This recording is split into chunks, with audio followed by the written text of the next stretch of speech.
business depends on quality, efficiency, and reliability. At Reynolds Farm Equipment, we help you stay ahead with John Deere commercial mowers built for performance. Whether you're maintaining parks, businesses, or neighborhood lawns, you need equipment that works as hard as you do. With expert service, flexible financing, and the best lineup of mowers in the industry, Reynolds keeps your operation running strong. Reynolds Farm Equipment, your local John Deere dealer since 1955. After the Marine Corps, I was diagnosed with PTSD and became homeless for 15 years. Like a hermit living on the street, I just existed. I came to Wheeler Mission. Wheeler operates on a culture of kindness. Going through their programs reminded me that my meaning in life is to serve God. God set me free from anxiety and depression. Before Wheeler, I just existed, but today I live.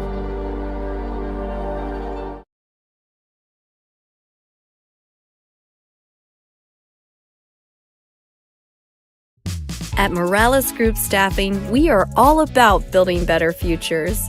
And during these times, we are working hard to put people to work. We are now hiring for hundreds of jobs with pay up to $17 an hour.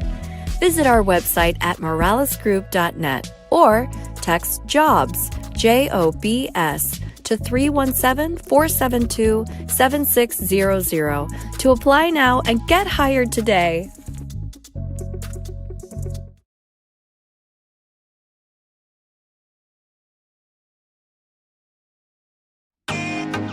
Can't get to a computer? Then we've got you covered. Just go to the IndianaSRN app and stay up to date with all of your favorite teams. You can watch live coverage or relive the experience with our on-demand service.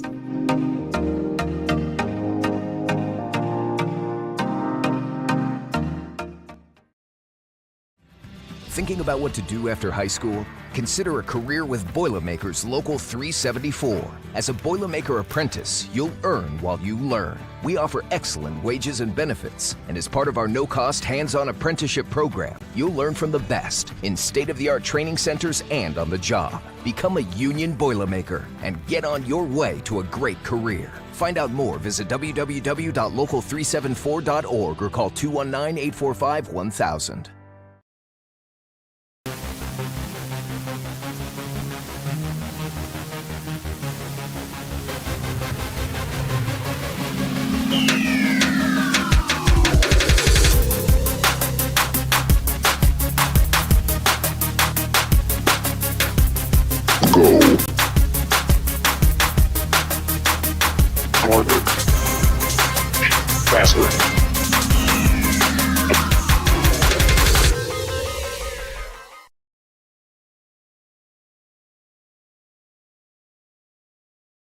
This is the hotel breakfast. It looked different online. Do you children like eggs?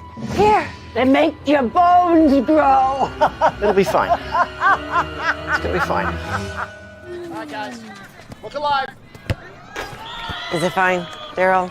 I'm starving. When free hot breakfast can make or break your day, it matters where you stay. Go get him. Hampton by Hilton. Hilton for the stay.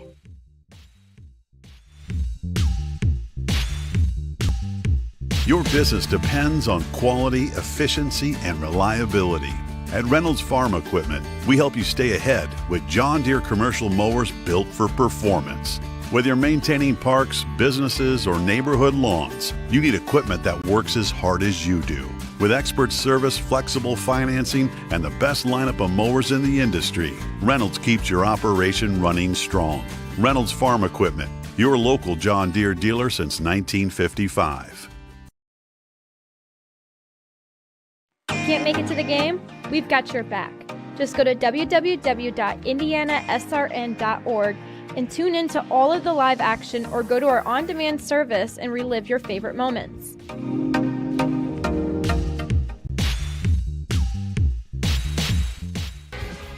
In today's rapidly evolving energy landscape, compliance is more than just a checklist. It's the foundation of operational reliability, safety, and trust. And here in Indianapolis, we're honored to be at the heart of that mission. We collaborate with asset owners, operators, helping them stay ahead of NERC standards and grid demands. Our electrical engineering and compliance experts provide hands-on support tailored to your fleet. As expectations rise and regulations evolve, you deserve a partner who brings more than just expertise. You need commitment, clarity, and confidence.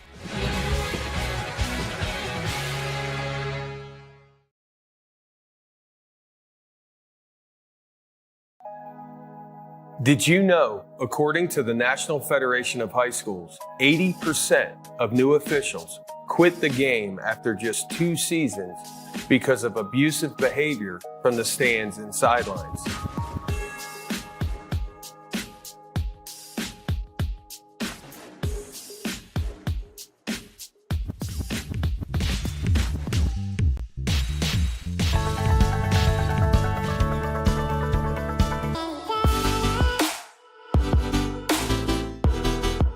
Aspen Creek Grill, we are a from-scratch concept with comfort fresh food. You can expect a world-class experience on a great budget. We've got incredible specials, great service. Today's dish that we're going to highlight is going to be our Aspen Blue Sirloin. It is, again, our premium Black Angus certified beef, and we top that with a blue cheese crust. Again, everything that we do here is made from scratch, and it's no different from our steaks. We hand cut all our steaks in-house. So our team back there, it's just an incredible team. Everything that they do, they take so much pride in. They put a little bit of themselves into everything that they do over here, especially since it is a made from scratch concept. We want everybody to come, visit us, enjoy some great food with some great service. Bring your friends, bring your family, come have some great food, have a great time with us with some of the best comfort scratch food.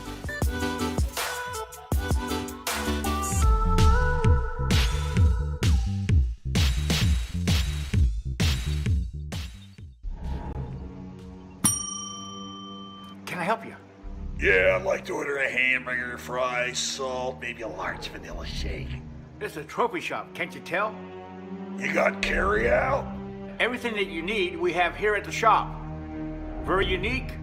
You order today, carry out tonight. That's our version of carry out. All right, I'll take one of everything. Well, that may take a little longer. We'll have it for you tomorrow night. I'll be back tomorrow to pick it up. We'll be waiting for you.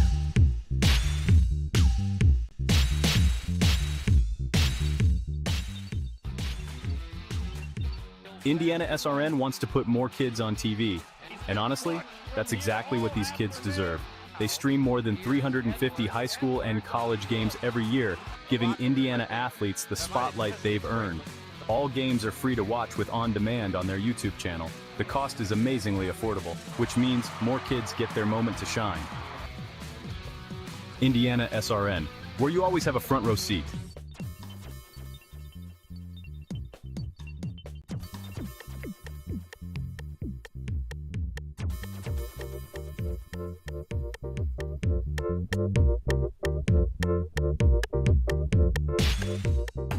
Hey Indiana, let's clear the air about vaping.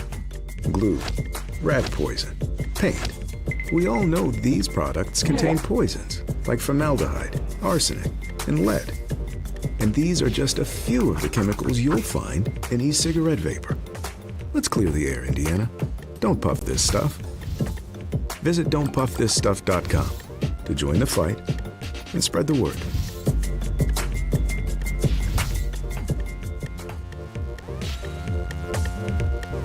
We encourage you to follow us on Twitter at IndianaSRN. Find upcoming games, video highlights, and much more. Follow us now at IndianaSRN.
we've got a Week 5 Indiana Crossroads Conference showdown between the 2-2 Scecina Crusaders and the 1-3 Covenant Christian Warriors coming up here on Indiana SRN. Of course, our Indiana SRN title sponsors this fall are Reynolds Farm Equipment, your local hometown John Deere dealer since 1955 with 5 central Indiana locations.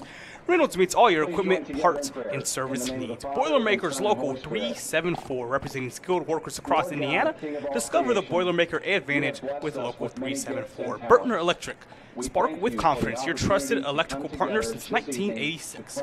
Wheeler Mission, helping our neighbors in need since 1893, thanks to the generous, caring individuals like you. Morales Group Staffing, building better futures one story at a time. Let us help you find your next opportunity. Lifewise Academy. Lifewise Academy brings Bible education to public school students during school hours. Learn more at lifewise.org. And La Una, the Build America Union, 500,000 strong, fighting for better wages, safer job sites, and greater opportunity. Well, alongside John Lester, I'm Zion Brown here for this game at Roncalli High School, with Indianapolis Scecina being the host school. And John, we kind of expect this one to be a bit of a shootout. We could see a bit of a shootout tonight, as Scecina has definitely, they've put up team that puts up about 31 points a game, but Covenant Christian can play some offense too. We could very well be in for a shootout in this game here tonight, like you mentioned.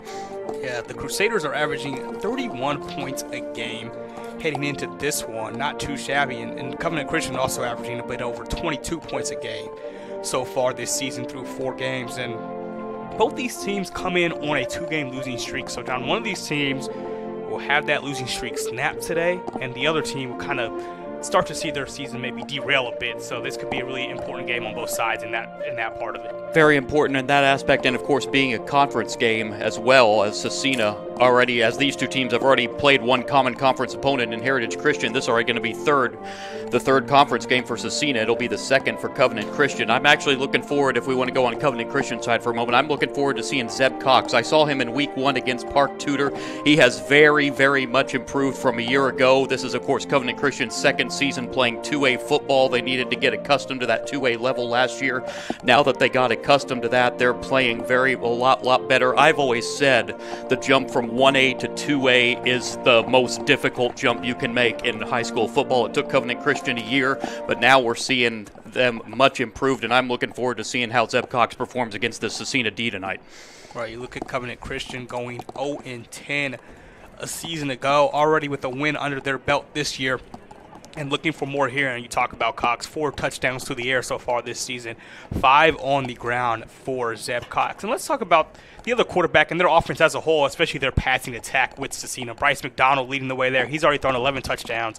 And he loves his 2 main receivers, Bryce Mathis and Tristan Brown. We're going to see a lot of those two tonight. Bryce McDonald only less than 200 yards shy of 1,000 passing yards already this season. You said he has thrown 11 touchdowns. This is a very heavy pass attack in Scecina.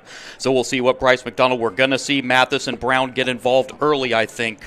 But I'm anxious to see, are they going to get Eric Montgomery, a running back who hasn't had a whole lot of success running the ball, averaging barely 4 yards a rush. Are they going to try and get that running game established against a Covenant Christian team that has given up about 30 points a game? We'll see if they try to mix that in tonight as well. The Crusaders, they use a healthy balance of Montgomery and also Gavin Connell. Connell lines up out wide some plays, and then sometimes he's in the backfield as a back, right? He's listed on the depth chart as the backup running back and one of the starting receivers, but he has 27 carries to 5 catches, so he gets the ball kind of as a runner more. That's kind of an interesting flex player they have in this offense. Give Eric Montgomery a breather. We can see Connell. I do think we'll expect to see him a lot tonight, and we'll see how Scecina, like I said, I'm anxious to see if they try to mix in that run tonight, but it's still going to be a very heavy dose of McDonald. He passes for over 200 yards a game. You're still going to see a lot of him tonight on the Scecina offense, I think.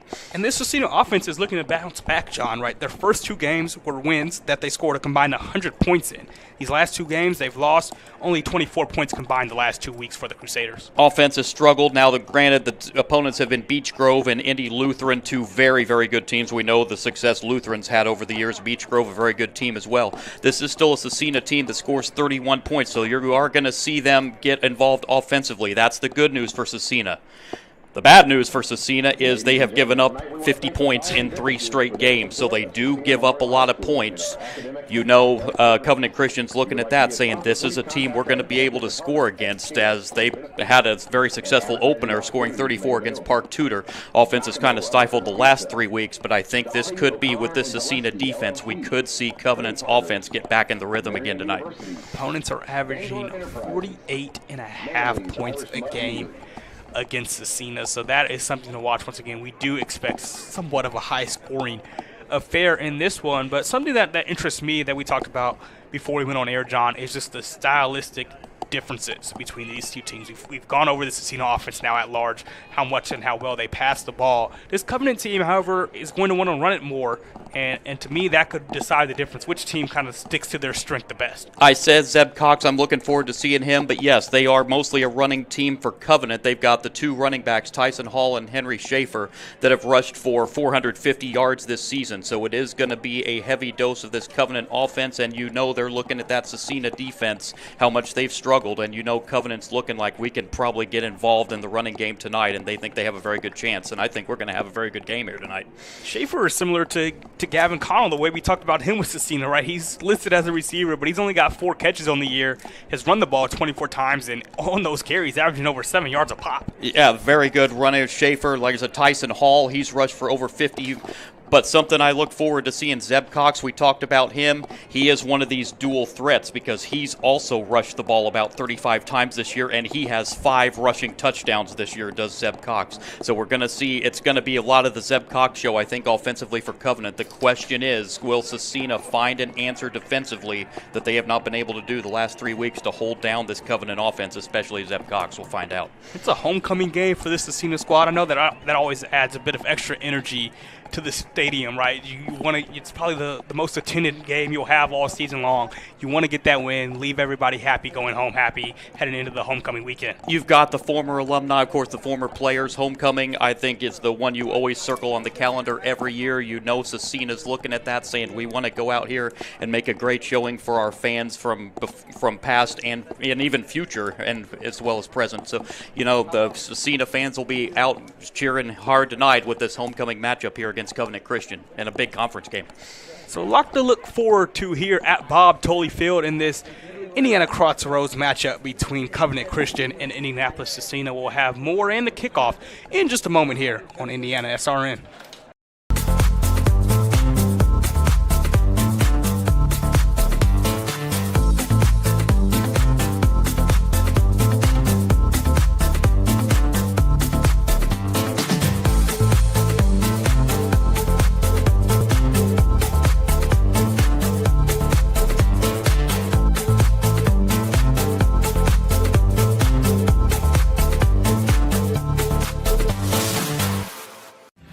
Thinking about what to do after high school? Consider a career with Boilermakers Local 374. As a Boilermaker apprentice, you'll earn while you learn. We offer excellent wages and benefits, and as part of our no-cost hands-on apprenticeship program, you'll learn from the best in state-of-the-art training centers and on the job. Become a union Boilermaker and get on your way to a great career. Find out more, visit www.local374.org or call 219-845-1000. Back here at Bob Tolley Field, where we're moments away from the start between Indianapolis Scecina and Covenant Christian. Zion Brown, John Lester here with you. And John, we talked about it a bit in the open. We can continue to kind of hash on it. This Covenant transition as they're trying to adjust to 2A and adjust to the Indiana Crossroads Conference. Their second year in both now after being in 1A and leaving the Circle City Conference along with Heritage Christian, who made that conference move as well. Just when you go up a level of competition, what does it take for you, really from an organizational, from a staff standpoint, to get your guys ready and ready to play against those better players, stronger, taller players as well? Well, with Covenant Christian, like I said at the beginning when I said I think the 1A to 2A jump is the most difficult in high school football. Now, of course, I say that, and then Adams Central went and moved to 2A and won the championship last year, but they are very rare. But that 1A to 2A jump takes a lot of adjusting, and it took Covenant Christian. It was a rebuilding year going from 1A to 2A, that's for sure. Now that they have that experience, of course, they do have the new coach in Cypress this year, and he's really getting the job done for Covenant, getting that turnaround. But, you know, he's building a team. It's going to take some time to build a team. You know, you were 0-10, a lot of struggles last year. Already have that win this year. They have done a great job this year adjusting to that 2A level. Luke Cyphers, who mentioned it, in his first year as the head coach at Covenant Christian, spent the last 10 years as a Ron Colley assistant, so he's more than used to coaching at this stadium, and he's going against another Ron Colley guy, Dan Harris, in his second year at Scecina, took over for the legendary Ott Hurl after he retired at the end of the 2023 season, and now Dan Harris is trying to kind of rebuild the Scecina program back to greatness as well. Yeah, Scecina coming in 2-2. With the win today, they will already match their win total from a season ago, as they're coming off a 3-7 season a year ago. Coach Harris, same thing with Scecina. It took a little bit of a year. He's getting that team turned around this year, and boy, he's done a great job with this offense this year as well.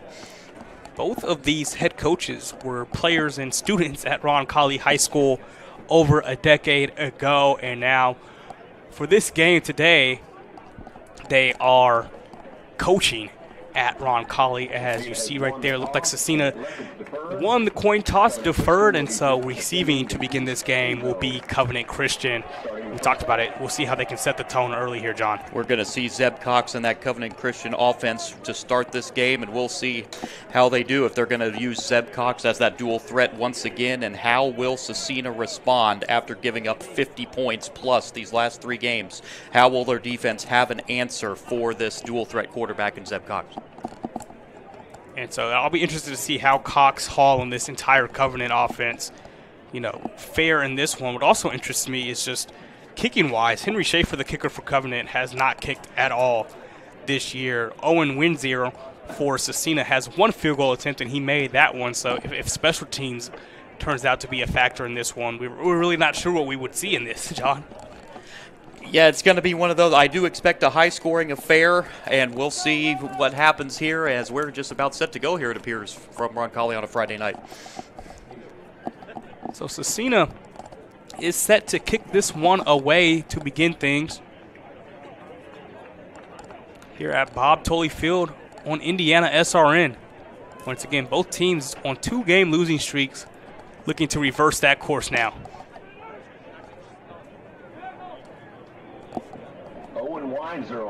As it is Owen Winezero to kick it away for Scecina.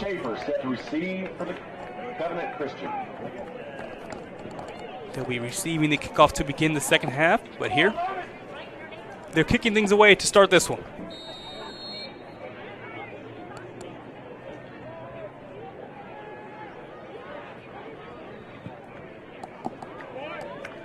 Good boot down to the 2 where it is going to be returned. And getting out pass across the 20-yard line that time is Noah Seabury. And it'll be right around the 20 or 21 where the Warriors will start their offense. But that was a great kickoff for Scecina back down to 2, and they've got Covenant backed up here. Not the greatest starting field position for Zeb Cox and the offense to start this out. So you see Cox, number 2, getting ready to display the play call with his guys. So far this season, 20 completions, just over 40% completion percentage, 4 touchdowns, 4 interceptions, and 5 touchdowns on the ground. And his lead back, Tyson Hall, right there with him.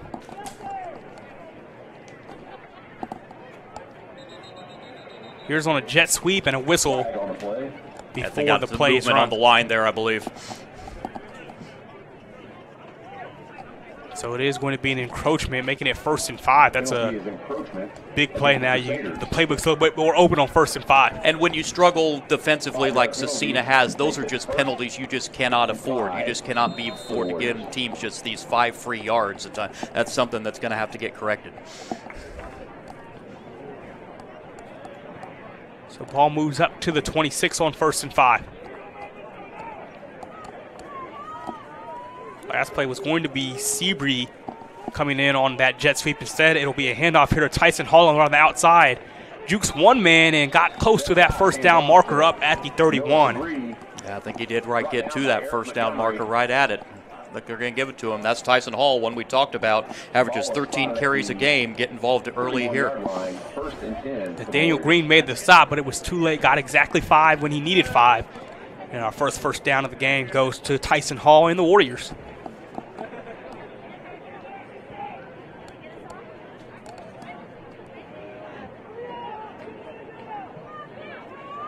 Put Seabree in motion again and give it off to him. Seabree looking for space, trying to break free of a tackle, but he is stopped. Looks like even a yard shy of the line of scrimmage. Great job that time to wrap him up. Looked like Wyatt Campbell, the corner, came in to make that play. Yeah, it looks like they were bringing it right there on the blitz, and it was a good play there defensively and stop for no gain on first down for Covenant. Scecina's going to need some more of those tonight. Call it no gain, second down and 10.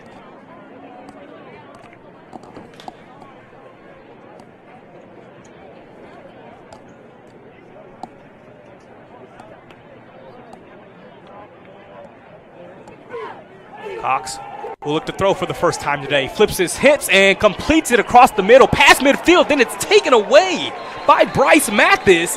That's going to be Scecina ball. Not sure if that's for an interception or a fumble. Either way, Scecina has it going the other way. Boy, I think that was, I think you're exactly right, Zion. I think that was originally a completed pass, and it looked like the defender just took it right away. As we're going to look at it right here. Take a look. This was a great throw by Zeb Cox, getting it across the middle. I believe that was his tight end, Holtznecht, who he got it to. It looks like that was taken away right at the last minute there, right away from the receiver. Right, and once again, not sure what that'll be ruled in the official stat sheet, but nevertheless, it's Crusaders' ball. As we see a fake handoff by McDonald. He'll look to go deep on the first play, and he has a man wide open. It's Mathis. He got the interception, then comes down and scores the touchdown to get things going for the Crusaders as they lead it 6-zip. Boy, obviously some miscommunication on the Covenant defense there because Bryce Mathis was wide open by about 10 yards. And an early 6 points for Scecina in this one. Mathis, the two-way playmaker, forcing the turnover, and on the very next play, scoring from over 50 yards out. And this Scecina team is rolling, already up 6-0.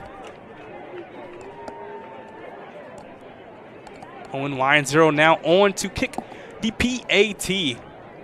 High snap, but Weinzero still puts it through. 7-0 lead for Scecina early on in this ballgame. Hello and welcome to Game Day. My name is Keith Myers. I'm the Vice President of Indiana SRN. We're glad that you joined us today. If you'd like to see more content just like tonight, just hit the donate button. Every dollar that you donate will go right back into more games right here on Indiana SRN. This means more games for you. It's Indiana SRN, where you always have a front row seat. Your business depends on quality, efficiency, and reliability. At Reynolds Farm Equipment, we help you stay ahead with John Deere commercial mowers built for performance. Whether you're maintaining parks, businesses, or neighborhood lawns, you need equipment that works as hard as you do. With expert service, flexible financing, and the best lineup of mowers in the industry, Reynolds keeps your operation running strong. Reynolds Farm Equipment, your local John Deere dealer since 1955. So after the touchdown pass from Bryce McDonald to Bryce Mathis, Scecina is ahead 7-0 here over Covenant Christian, a little over a minute and a half into this game here at Roncalli High School. And Owen Weinzero is kicking it away. This one more of a squib kick, bouncing up right in front of the 25-yard line, and it'll be all the way out near the 40 for the starting position for Covenant. But man, what a swing we just saw, John. That was a great play there. Scecina getting the interception, and then on one play, as we look at it right here, the pass just on the money, wide open was Mathis, and an early strike for Scecina. 54 yards on the touchdown. That was a play after, again, Bryce Mathis had just gotten the interception, maybe forced fumble, whatever you want to call it. He forced a turnover, then came up with a touchdown the next play. Well, Reynolds Farm Equipment is a leading equipment dealer serving farmers, homeowners, landscapers, and commercial contractors throughout Indiana. Nothing runs like a deer. Give them a call at 317-849-0810. First play, here's a little reverse action, and going up the middle on this one is Henry Schaefer, all the way out to around the 49. The original handoff to Hall, then he turned around and handed off to Schaefer. A little bit of a trick play there, and a good first down pickup for Covenant, 8 yards. Going to give them 9 and make it 2nd down and 1. So we're talking about Scecina's defense struggling. Maybe that interception is something that's going to give Scecina some momentum defensively going forward.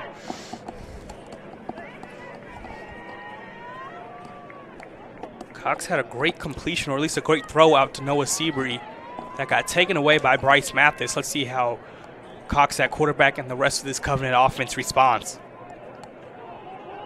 It'll be a handoff to Hall. Hall is stopped in the backfield. Dragged backwards that time by Eric Montgomery. It'll be third down. Great job there by Scecina. Looked like Hall might have lost his footing there a little bit, getting that handoff, so may have threw off his timing there a little bit, and it's still going to be third and manageable, though, for Covenant, about third and a yard and a half or so. Yeah, they'll give it back up to that 49, so no gain, and it is 3rd and 1. Could be 4-down territory regardless here for the Warriors. Looks like Scecina might be bringing blitz again. Seabury in motion.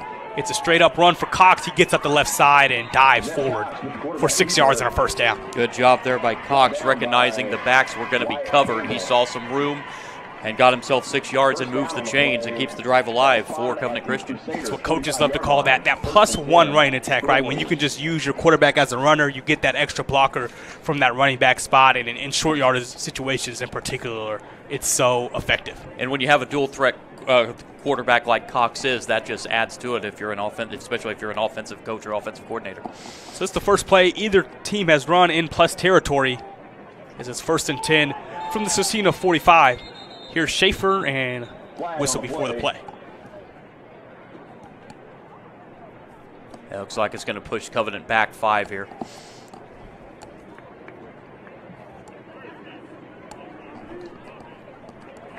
False start on the Warriors, so they'll be back at midfield. Maybe I spoke too soon. They won't run that play in plus territory just yet. It's 1st and 15. Yeah, right at midfield. Both teams whistled for a penalty now, 4 minutes into this first quarter.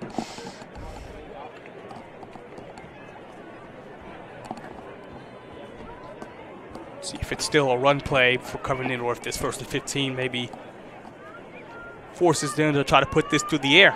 And it will be Cox dropping back. Cox flushed out to his left, throws it across the middle, and it is grabbed, and a first down up ahead in front of the 35-yard line. Wonderful catch by Caleb Jankowski for the first down, 16 yards. Well, Jankowski, great job. He's only made 6 catches coming into this game, but he has 2 touchdowns and 180 yards. Give him 16 there and a first down for Covenant on 1st and 15. That one, when it left Cox's hand, looked a little bit dangerous across the middle of the field, across his body. But Jankowski was there, used that 6'1" frame to leap up and bring it in. 1st and 10 from the 34.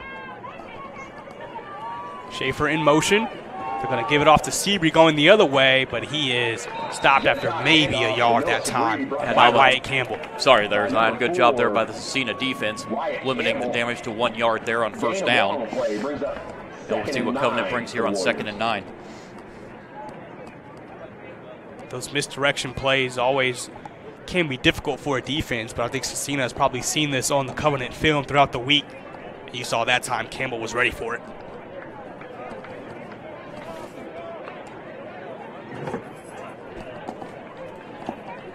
Second and 9 now for Covenant from the Scecina 33. Once again, it was a 54-yard touchdown pass thrown to Bryce Mathis that got Scecina this lead. Here's Cox going around the right side. He's going to be dropped in the backfield by Isaiah Miles. Yeah, nothing doing there for Cox. He had nothing downfield, just trying to get what he could and ended up losing 2 yards. Now it's going to be a 3rd and long situation for Covenant. We might see Cox have to put the ball in the air here on 3rd down and 11. 3rd down and 12 it is for Covenant, and you figure this is probably 2-down territory, as you probably wouldn't punt from here, and you don't have a kicker you trust with the leg from this far out. With this field position, yeah, you don't have to get the full 12, just get maybe half of it. That way give yourself a more manageable 4th down shot. Cox dropping back, running out of time, throws it deep down the left side, and that is just too far out of the reach of Jankowski, incomplete. Well, that was a good arm there by Cox, just a little bit too much on that one, and now we'll see how Covenant plays this on 4th and 12. You're kind of in the territory where you just have to go for it. A punt into the end zone wouldn't really do you much as far as field position goes. It looks like they will punt, however, as Schaefer is going back to his punter spot, and they bring on the punt unit. So they'll try to pin Scecina now deep in their own territory. See if Schaefer and this punt unit can do so. Henry Schaefer is the punter and field goal kicker for this Covenant team, along with being a receiver and a bit of a running back as well. Bit of a high snap, but Schaefer reels it in. And this one will sail out of bounds. We'll see where they mark it. Looks like it'll be right there around the 10 as now they move up. We'll see where the official marking is, but Scecina will take over possession here as Beatty Insurance is a company which understands your industry and what's on the line for you. Call Lance at 812-522-5640. So as a result of the punt there, Covenant did get about plus 6 yards. So instead of the 20, Scecina will be backed up. Looks like they're going to spot at the 14-yard line. So Scecina's run one play of offense. It was a 54-yard touchdown pass from Bryce McDonald to Bryce Mathis. Let's see what they do with the full length of the field ahead of them now.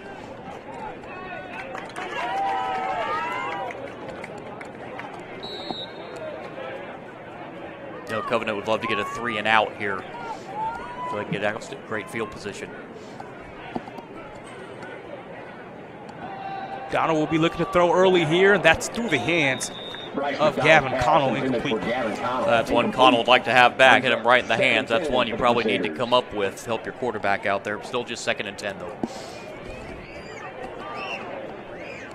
Throw was a tad high for the 5'7" Connell. Still a catchable ball. Now it's 2nd and long for the Crusaders.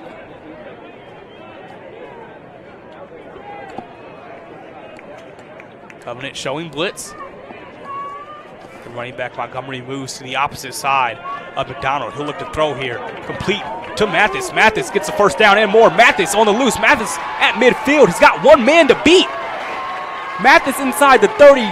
Finally brought down out of bounds inside the 15-yard line. But man, Bryce Mathis continues to make plays as Noah Seabury was just able to nudge him out of bounds to save a touchdown. Well, there's that McDonald to Mathis connection we saw for the 54-yard touchdown earlier this quarter. And this one, another big gainer, going to move it into the red zone.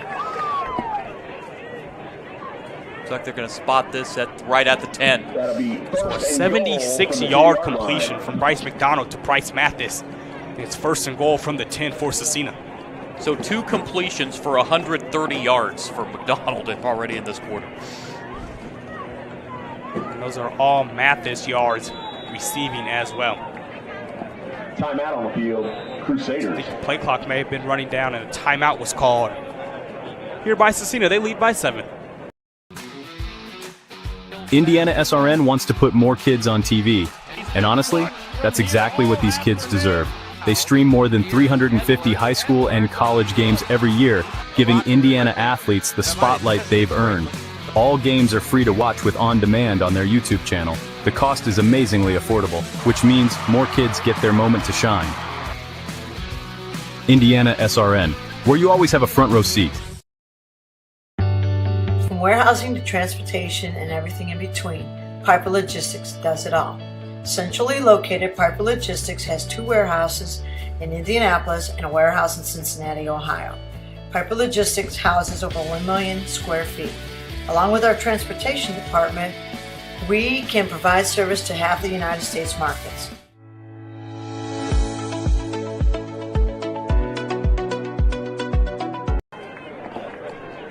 Back now, 1st and goal for Scecina after the timeout. They're going to flip it up ahead to Tristan Brown, and Brown is wrestled down in the backfield. Finally, we hear a whistle. No, that was a great job there by the Covenant. Here's that last long pass from McDonald to Mathis here. Just a little short pass, and Mathis basically untouched for 76 yards, and then finally Covenant able to run him out of bounds at the 10-yard line. But that's twice that Mathis has gotten wide open past the Covenant defense. Yeah, you see one of the safeties, Hall, kind of took a poor angle the other safety Seabury had to clean it up all the way down at the 10. Now it's 2nd down and goal after the loss of 3 for Scecina. So they need 13 yards here. It's going to be a handoff to Montgomery. Montgomery gets up the gut and down around the 8-yard line. Slammed down by Reese Tinker. Good job there by Montgomery, finding a little bit of room and getting about half what he needs, and now it'll be 3rd and goal right at the 8 for Scecina. Have to figure here that the first option on this play for Scecina will be Bryce Mathis as the first read on this passing play from McDonald.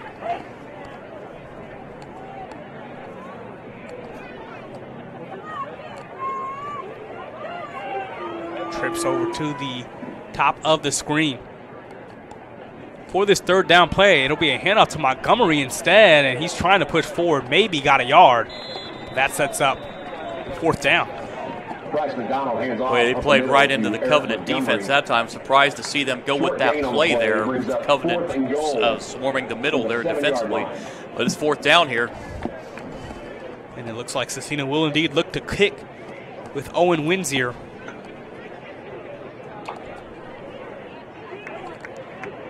So this will be a 25-yarder from straight away to try to make this a 2-possession game. Gets it up, and that one is through. 25-yarder. It's a 10-0 lead for Scecina here in the 1st. Did you know, according to the National Federation of High Schools, 80% of new officials quit the game after just 2 seasons because of abusive behavior from the stands and sidelines?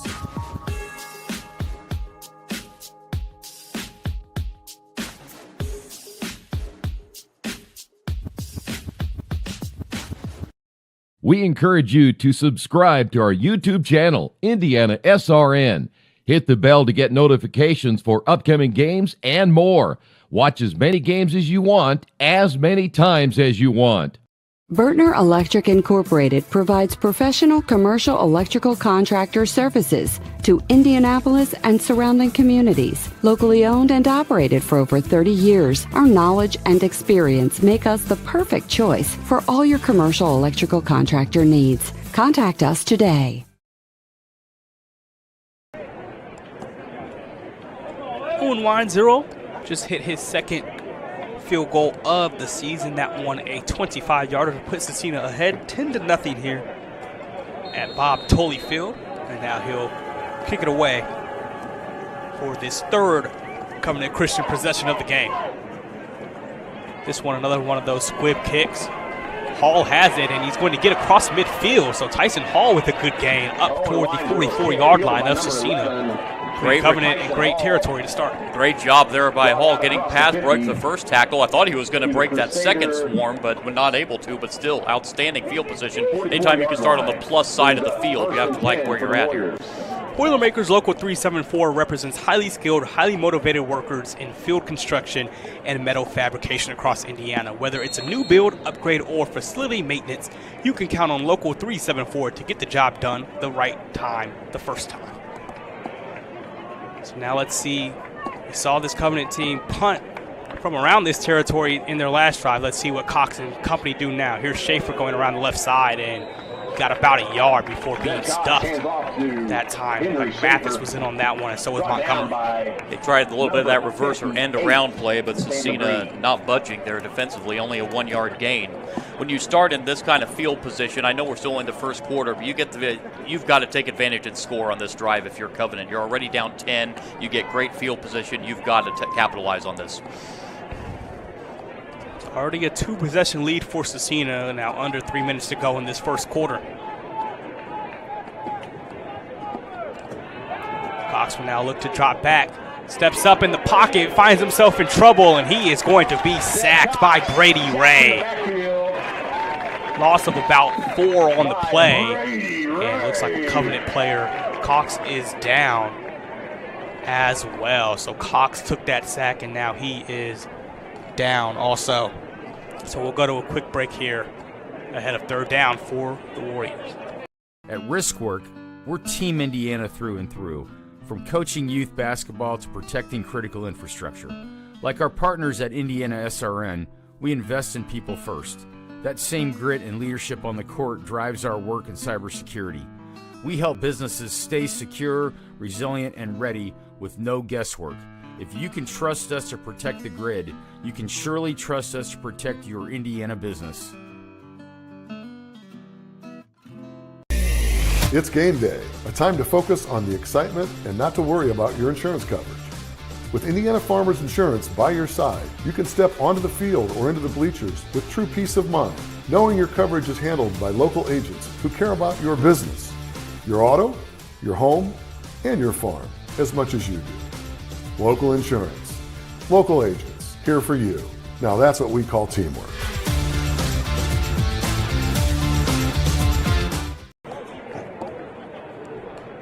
Covenant starting quarterback Zeb Cox was just sacked, and he was down on the field with an injury.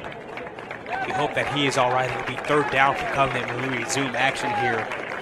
Luke Gillespie, the freshman, is the listed backup for the Warriors, as you see Cox now up and walking off the field with the assistance of the training staff, so hopefully he is all right. But Gillespie has not yet thrown a pass this season. He is who they listed in the 2-deep given to us. That could have changed, however, as well.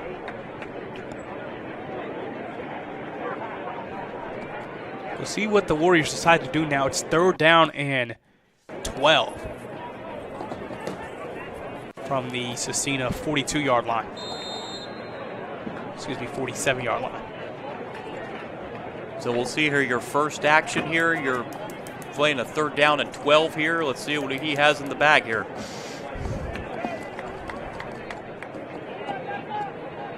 So it looks to be Henry Schaefer lining up here at QB. It is Schaefer as he is able to complete the pass over on that right side. It'll be short of the sticks, but it is a completion over to Jankowski to set up fourth down and what looks to be 5 here. We saw a good arm there by Schaefer. First time we've seen him throw the ball there, and got it into a manageable 4th and 5 situation now for Covenant, and this is, I would think, you're going to see the offense stay out.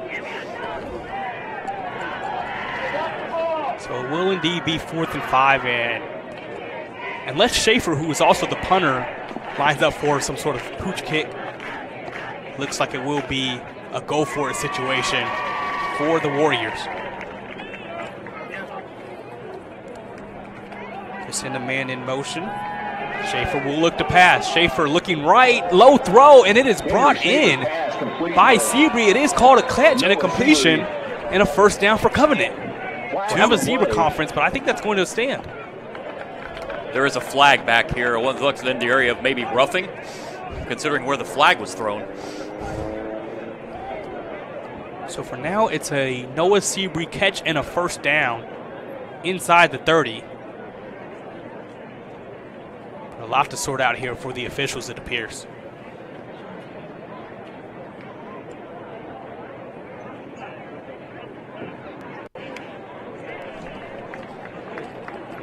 It is indeed a roughing the passer and an automatic first down for Covenant. So I believe if that completion stands, it'll be tacked onto the completion. And yeah, you see the chains moving deep inside the red zone at this point. Here's that pass from Schaefer. A little bit low, but great job there by the receiver, and then add 15 to it. So Covenant's going to be in the red zone here, I believe around the 14-yard line. So Markham at the 24 for 1st and 10. Let's see what Schaefer continues to do now at QB. It's going to be a fake to him. They give it off to Hall going the other way. He picks up about 3. Schaefer hands off to Tyson Hall on first down. Third time we've seen Hall carry the ball in this first quarter. Brings up 2nd and 6. Hall, once again, the starting running back for this Covenant team, but they also frequently use Schaefer as a runner, so we'll see how that maybe changes or what that looks like now that Schaefer is the quarterback, with Zeb Cox currently sidelined after getting sacked earlier on this drive. Under a minute to play now in this first quarter.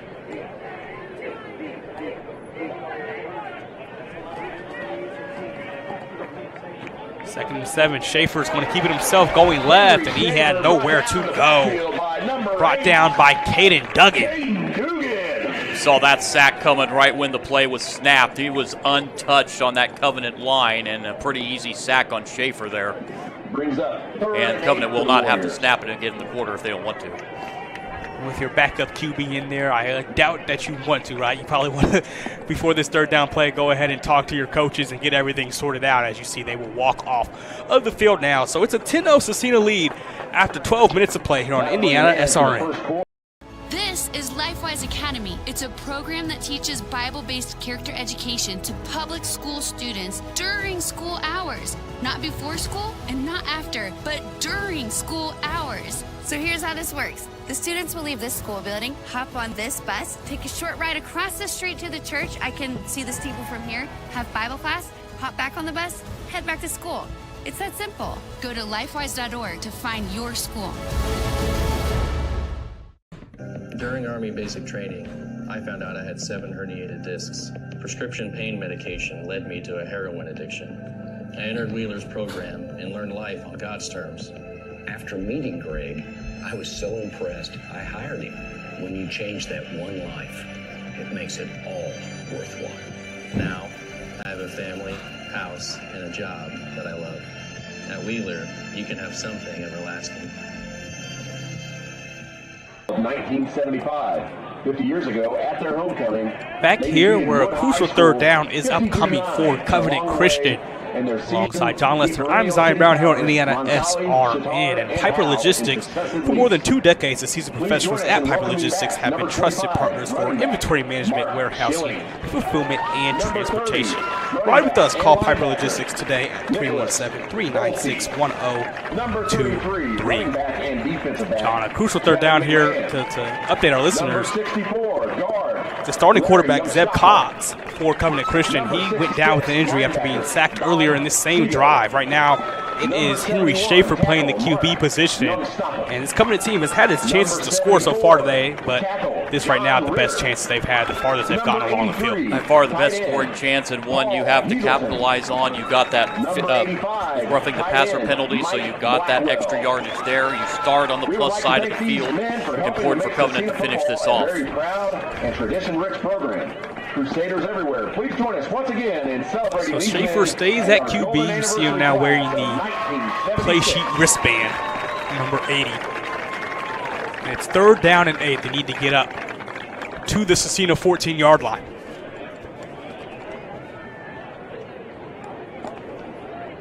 Caleb Jankowski, the lead receiver for this team, at the top of your screen. The officials holding up the play for now. You see our crew chief talking to Schaefer. What was a little bit of a surprise in that first quarter for Covenant is you've got Hall, who has 52 carries on the season. He only got the ball for 3 carries in that first quarter. See if they go a little bit more to him here.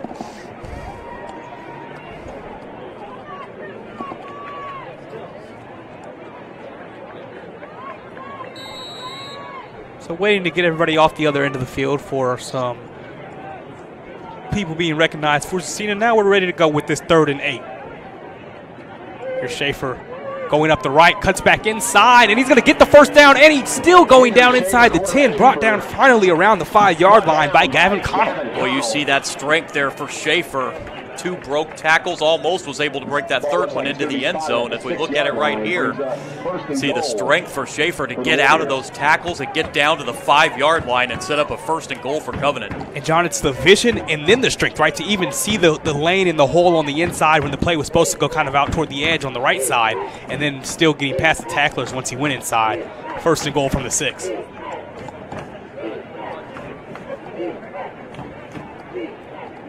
See, coming in a lot of these times in these unorthodox formations. Here's Schaefer going left this time. Once again, cutting up middle. This time he'll only get about a yard before a gang of Crusaders are on to him, including Caden Dugan. And on that play, also Brady Ray, one of the many Crusaders there. Scecina right there defensively that time. Wasn't going to let Schaefer hit a long one on him again. Still got a yard to the 5 here, and it's 2nd and goal. From the 5-yard line. Best shot that Covenant has had to score all game. They can make this a 1-possession game yet again. Again, we see Jankowski up near the top of your screen. Schaefer didn't look quite ready for the snap, but I think this is going to be a false start on Covenant. Looked like a little bit of miscommunication on the snap there, and that's going to push it back to the 10-yard line now for Covenant. Second penalty on them here in the first half. That's the type of thing you see with a new quarterback in there, John, right? The communication between he and the center, Isaac Lamonte, not quite where it should be, where it would be if it was Zeb Cox still there.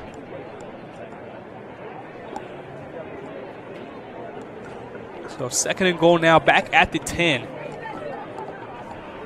for the Warriors. Got Hall back there with Schaefer. Now Hall moves forward and they bring Noah Seabree in the backfield with Schaefer. Schaefer will look to throw. Scott Hall in the flat, gives it out to him inside the 5. Hall makes a man miss and dives forward for the 10-yard score. Number 11, Tyson Hall for a Warrior. Henry Schaefer to Tyson Hall from 10 yards out gives this game a one-possession game. Great job there. Hall going under and finding some room, and Schaefer found him for the open pass and a touchdown to get Covenant right back in this football game here early in the second quarter. So we see the creative offense from Luke Cyphers and this coaching staff moving around several of these players on a play-to-play basis, and it paid dividends on that play with the touchdown. Now we're going to see Schaefer kicking the extra point. He's a busy man here in the first half. I mean, what doesn't he do, right? He's the all-purpose player for sure for this Covenant team. As that one, poor snap and just well off the mark. So it's 10-6 Scecina here in the second quarter.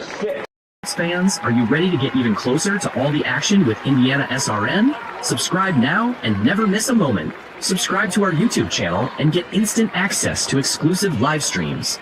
Stay updated with real-time scores and breaking news by following us on Twitter, your ultimate source for everything Indiana sports related. Hit that subscribe button on YouTube and smash that follow on Twitter. Join the Indiana SRN family today and take your passion for high school and college sports to the next level. Countdown 3, 2, 1.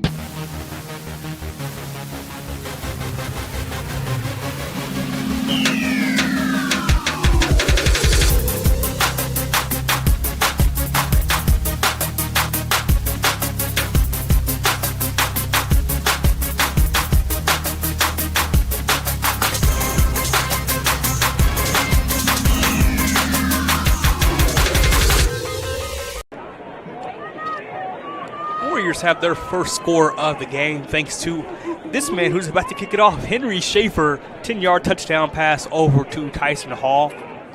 Extra point was botched, and that's how we have this 10-6 score. Schaefer to kick it away.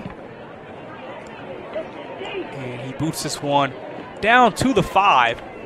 As here's Bryce Mathis taking it back. Mathis gets past the 30 and wrapped up a few yards shy of the 35. Get another look at this touchdown pass, John. Yeah, here's a look here as you see it. Schaefer finds Hall, who gets past the defenders and then does a couple moves past and into the end zone, and a score that Covenant had to have there. You take advantage of that great field position. You get the touchdown to get yourselves right back in the football game. Now let's see if the defense can step up and get the football right back here for the Warriors. They felt like Covenant might have been in danger after that false start penalty, but they made up for it and still were able to score. Here's Bryce McDonald with an empty backfield. Slings it complete for a first down, still fighting for yards, still on his feet here. It's Connell. He gets all the way up to the 48-yard line, a gain of 15. We're talking about Connell there, and you see the strength there. His first reception of the game and a great pass from McDonald. And already moving it nearly midfield for Scecina, trying to answer that last Covenant score. Talked about how we could expect this game to be a shootout, and so I think we've seen on both sides, the first tackler has rarely gotten the job done. Yeah, that goes to the strength of these receivers and these running backs too, and getting past the defense, making them miss those tackles. Bryce McDonald here hands it off, going up the left side to Eric Montgomery. He barely gets past the line of scrimmage, give him a yard as he was slung down that time by Reese Tinker. Covenant defense has done a great job on Montgomery in this first half, holding him to just 7 yards so far. Makes it 2nd and long now for Scecina. Choose Dynamark, your local one-stop shop for print, signs, promo products, apparel, and mailing services. Serving Indianapolis for over 50 years, Dynamark builds strong relationships through exceptional service. Call today at 317-328-2555. Looks like Covenant's bringing the pressure again defensively. McDonald will give to Montgomery again. Gets past the 50, pushing forward. He'll be 2 yards short of a first down. Nice push from the middle of that offensive line. Great job by the offensive line there. Got great blocking from Montgomery and makes it a manageable 3rd down and 2.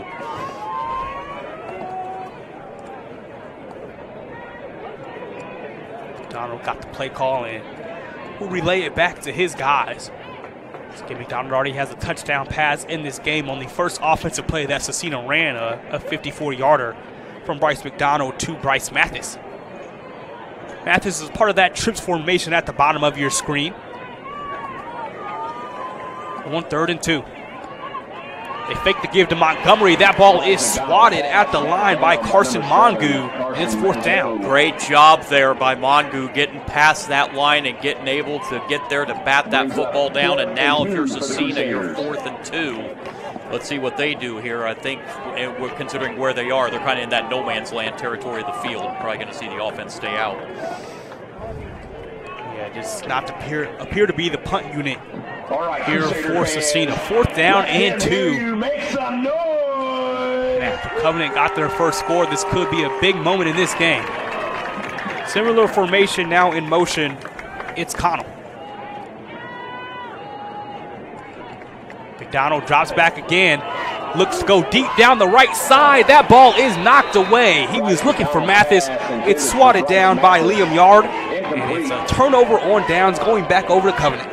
Great job there by Covenant. 2 plays to stop Scecina, and now Covenant's going to get this football right back in great field position at the 44. As we take a look at it right here. It's a good pass there by McDonald. You saw it had a receiver, but a great defensive play there by the defender for Covenant to stall the drive right there. So a PBU for Liam Yard, and that is able to halt the Scecina drive there. Covenant now with possession. Still trailing by 4, but now a chance to drive down the field and potentially take the lead. Still no Zeb Cox back in the game, so it remains Henry Schaefer at this QB spot. Schaefer with the running back, Tyson Hall in the backfield with him. As in there jumped for Scecina, Nathaniel Green. That'll give Covenant a free 5 yards to start this drive. Those are what I call undisciplined penalties. You've just got to be aware of the snap. Don't anticipate the snap. Just wait for the snap of the ball. Those are just penalties that just cannot happen. Officials are talking this through longer than you may expect, however, so maybe somebody on Covenant might have jumped first.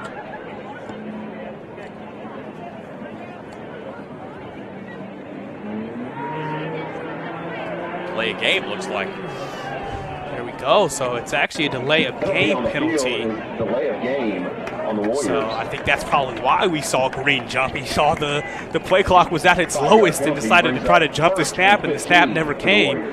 So it's a delay of game, 1st and 15. So that's a big swing. And again, like you were talking about on the previous slide, that could be something about, new communication with the new quarterback. Don't quite have the signals 100% yet.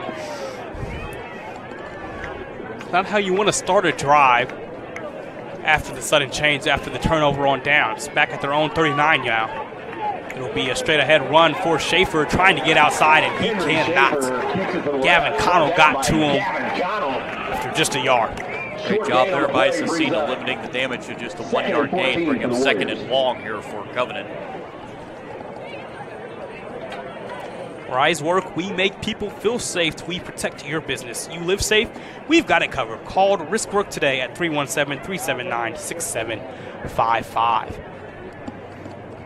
Scecina defense has done a great job today bouncing back. Covenant, we were talking about Covenant being a run-heavy team, but just have not been able to get much going in the running game so far tonight. 2nd and 14, Schaefer will look to throw, and a pre-snap penalty. Flag on the field. That's some movement on Covenant, I believe. is indeed a false start on the Warriors. Against the Warriors. So it's gone from bad to worse. Now 2nd and 19 upcoming. 4th penalty of the half on Covenant. Penalties starting to pile up a little bit. Covenant going the wrong direction on this drive. 19 for the Warriors. Now it feels like you're not as worried about picking up a first down here, but maybe just getting some yards for field position. It felt like this Covenant team was in such a great spot after forcing the turnover on downs. Now this drive, especially with the backup quarterback, may be lost. They send Noah Seabury in motion. Schaefer will look to throw. And another more laundry on the field.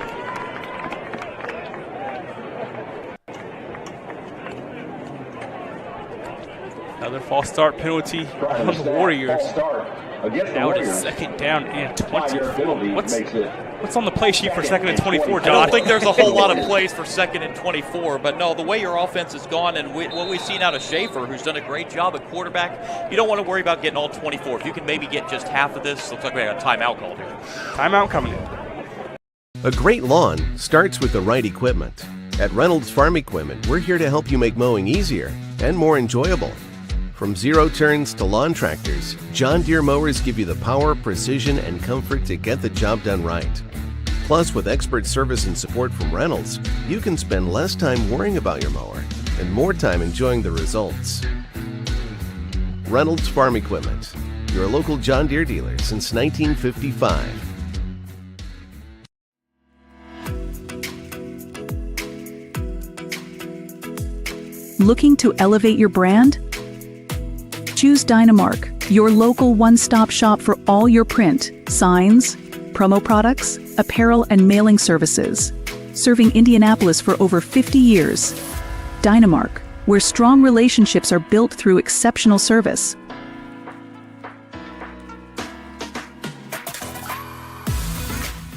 After the 3rd quarter. So Luke Cyphers got to give his team a piece of his mind and hopefully clear things up after multiple false start penalties and a delay of game penalty that's caused this 2nd and 24 for Covenant. Now here's Schaefer throwing that one into traffic, and luckily for him, that one just hit the ground as the closest defender, the closest man to that was Wyatt Campbell. It's a complete 3rd and 24. Schaefer just had to get rid of that one because there was pressure coming from both sides, so just get rid of it, and now a 3rd and 24. Very, very difficult conversion opportunity here for Covenant. They're at their own 30, needing to get up to the Scecina 46. Scecina here is sensing a stop here so they can get their offense, which should get pretty good field position if Covenant doesn't get a yard here. Let's see what Covenant draws up. Send Noah Seabury in motion again. And another stoppage. And it's going to be another delay of game. So we've had multiple false starts and now multiple delay of games. And it's 3rd and 29 for Covenant Christian. 4th penalty on this drive alone for Covenant. Yeah, Coach Cypher's not going to be happy with this drive by his offense. And again, Schaefer wasn't who we even had listed in the 2 deeps given to us this week for this Covenant team. He's a guy who's usually out there as a receiver or a running back. And so clearly not used to receiving the play calls, and I think that's affected the offense. Schaefer rolling out right, has time to throw, and he uncorks it down the right side, and it's complete. Right around the 1st down marker to Caleb Jankowski. He got his foot in, and he's a yard short. It's going to be 4th and 1, but Covenant can go for it here. That's a 28-yard completion. That's about as good as you can ask for, and surprised he was this open as you see the rollout here, and a great job by Schaefer to find his receiver right along the sideline there and making a manageable situation now. This is 4th and really less than a yard. Stop here, make some noise. Covenant going for it as they should, needing to get up to that 46-yard line. And I think there was more movement. I think this is going to be another false start on Covenant. They're trying to say that they didn't jump and put it on Scecina, as Bryce Mathis did come across the line, but I think he was antagonized. No, he's not. It is called an encroachment on Mathis and Scecina. So that'll be a first down for Covenant. So Scecina hands Covenant a first down with the offsides call. And on 3rd and 29, I don't think we envisioned that we would have a conversion here and keep the drive alive for Covenant. Seen quite a lot already in this game, and we're still not even at the halfway point of the second quarter. So Covenant basically given a second chance on this drive. Sorry, Zion, and see if they can capitalize. They're up at the Scecina 42-yard line. It's going to be a handoff here to Hall, and he gets up for just a yard on that play. And Hall just hasn't been able to get much going against this Scecina defense. Scecina defense has done a great job on him, limiting him tonight so far. Yeah, Tyson Hall's most impactful play was on the touchdown reception he had, but through the ground, he hasn't done as much as we would have expected coming in. 2nd and 9 for Covenant now. As this could be 4-down territory, although we saw them punt from a similar yardage point earlier in this half. So got a man in motion here. It'll be another give to Hall. He's got no space to go with, and Brady Ray wraps him up. A fumble on the play. So the ball came free late, and Tristan Brown came away with it for Scecina. It is ruled a fumble, and it'll be Scecina ball. 1st and 10. So Covenant getting the long conversion to stay alive after 3rd and 29, but then they botch it away right here. Hall, at the last minute, the ball comes out on that last hit. It looked like Ray had him wrapped up, and that was just going to be the play. And then near the end of that play, I think it was 14, Eric Montgomery, who kind of punched the ball loose, and it was picked up by Tristan Brown. So it'll be Scecina football now. After one of the wildest drives we've seen, all the penalties, the long completion down the sideline, the encroachment that led to a first down, and then the turnover on the forced fumble. Scecina has the 4-point lead and the ball. McDonald looking to go deep here. He's running out of time, and he is walloped by Reese Tinker. Boy, Tinker untouched right past that Scecina line, able to get to McDonald pretty easily, and a significant loss on first down of about 9 yards. It is indeed a loss of 9 back to his own 37-yard line. It'll be 2nd down and 19. As we look at this play again, Tinker just coming off that right side of the O-line, and McDonald really didn't see him.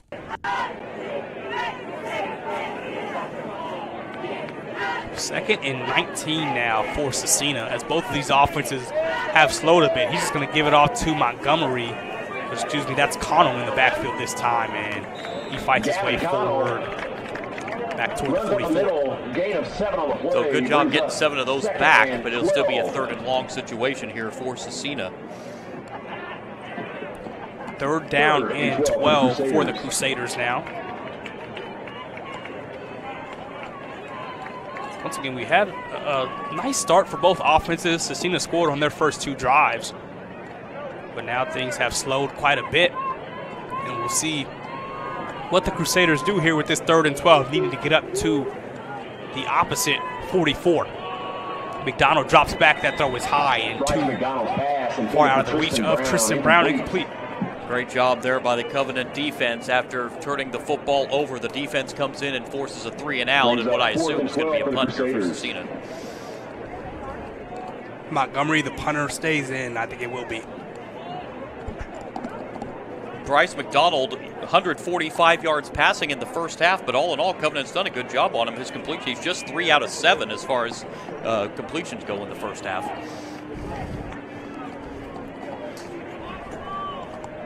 So Montgomery will punt here. And he gets this one away inside the 20. It'll take a couple bounces. It's picked up here by Seabree, and it gets up to the 11, and that's it. That's where Covenant will start this drive with less than 4 minutes to go in this half. At the 11-yard line. It's been a weird game, John. Both teams haven't found a consistent rhythm. No, it's been a great job after that start. The defenses have really buckled down and have done a great job. Covenant's kind of backed up here. That on that last punt, that might have been one that he wanted the legs to look like it was headed to the end zone. May have been a mistake to field that punt, but I know instinct. You just want to do what you can there and back to Covenant up to the 11-yard line. We'll see what they can do on offense here. Let's see if the communication now with Schaefer at quarterback is better after they were on the sideline. As you see him looking down at that play sheet on 1st and 10. Schaefer will give it off, going the other way to Seabury. He's got a lot of room. Seabury up near midfield. He's still going. Seabury inside the 40, inside the 30. He will not be caught. An 89-yard rushing touchdown for Noah Seabury. And Covenant is on top. Well, how about that for an answer? An 89-yard run for Seabury. It doesn't look like there was anybody at all on the left side of that line for Scecina, and Seabury saw that. As we look at it here, there is nobody at all on that side, and Seabury saw the hole and goes basically untouched here. Defender tried to get him out of bounds at least there, but unsuccessful in an 89-yard run to put Covenant in front. John, we had talked today about how well Scecina had guarded those reverse plays, those kind of in-arounds that try to get you off balance. That one, they weren't home, they weren't ready for it, and Seabury took it all the way. It looked like a little bit of miscommunication on the defense there, and it cost them. Defender looked like a defender jumped. Flag on the play. That time before the PAT, it is going to be an encroachment call, so that'll move the extra point to the 1.5-yard line. Let's see if with that, if Covenant decides they want to go for 2 now. Looked like that might have been Bryce Mathis again, who we saw jump earlier, that gave Covenant an automatic first down. And you said it, Covenant has missed a PAT already in this game, so they could decide to go for 2. It is indeed encroachment. Encroachment against the Crusaders. Waiting for instruction from the coaching staff if they want to kick or not. Repeat the point after play. Looks like the offensive unit will come back on the field, and they will go for 2. That's probably the right decision here. You know, you lost the point on the extra point earlier. Now you get a gift off sides here. Why not try to go for 2 here to get that point back and make it a 4-point game? So we'll see what play Covenant has to go for 2 after the 89-yard touchdown on the ground for Noah Seabury. Seabury is lined up on the left side of that offensive line now. He'll shift into the backfield. Timeout on the field. And a whistle. This will be a timeout here for Covenant. They lead it by 2 with a PAT upcoming. Poached egg on avocado toast. Ew. Your flash fried porgy over chips. Ew. Your fresh main lobster with microgreens. When the only thing your 8-year-old will eat is waffles. She's fine. She's fine. Your waffles, milady. It matters where you stay. Yum. Enjoy. Thank you. Hampton by Hilton. Hilton for the stay. Can I help you? Yeah, I'd like to order a hamburger, fries, salt, maybe a large vanilla shake. This is a trophy shop, can't you tell? You got carry out? Everything that you need, we have here at the shop. Very unique. You order today, carry out tonight. That's our version of carry out. All right, I'll take one of everything. Oh, that may take a little longer. We'll have it for you tomorrow night. I'll be back tomorrow to pick it up. We'll be waiting for you. So Covenant lines up for the 2-point conversion. As they give it off to Schaefer, he'll go straight ahead, trying to push his way through. And the official signal, he got in. So a 2-point conversion for the Warriors. They lead it 14-10. Boy, Schaefer got in, looked like relatively easily there. There was nobody on the middle of that line there, and Schaefer from 1.5 yards out puts it across. And Covenant does indeed get that missed point on the extra point back on the 2-point conversion. Covenant Christian has scored 14 unanswered to take the lead, as we'll take a look at this two-point conversion again here. They just get the two guys leading the way on the blocks for Henry Schaefer. He was able to find his way across that goal line. John, this game has flipped quite a bit, and even with the backup quarterback Henry Schaefer in the game, Covenant is taking a hold. And that's going to be a big momentum shift right there on that 89-yard touchdown play. And, of course, we're going to see Scecina get the ball back here. Scecina's going to want to try to go 2 for 1 here because Scecina's going to get the football to start the second half. Here's that long run, touchdown run again, as you see, untouched basically, just nobody on that left side of the line for Scecina defensively, and it was 89 yards to the house. Nobody can contain that time for the Crusaders, and that allowed Noah Seabury to get free. Now we'll see Schaefer kick it off again. And this is going to be brought back by Gavin Connell. Connell gets around the 30-yard line before being brought down, and that is where Scecina will start this drive. So decent starting field position for Scecina. They do have 2 timeouts left for this drive, now trailing for the first time in this game. Liuna, we're the Build American Union, 500,000 strong, fighting for better wages and benefits, safer job sites, and greater opportunities. We are Liuna.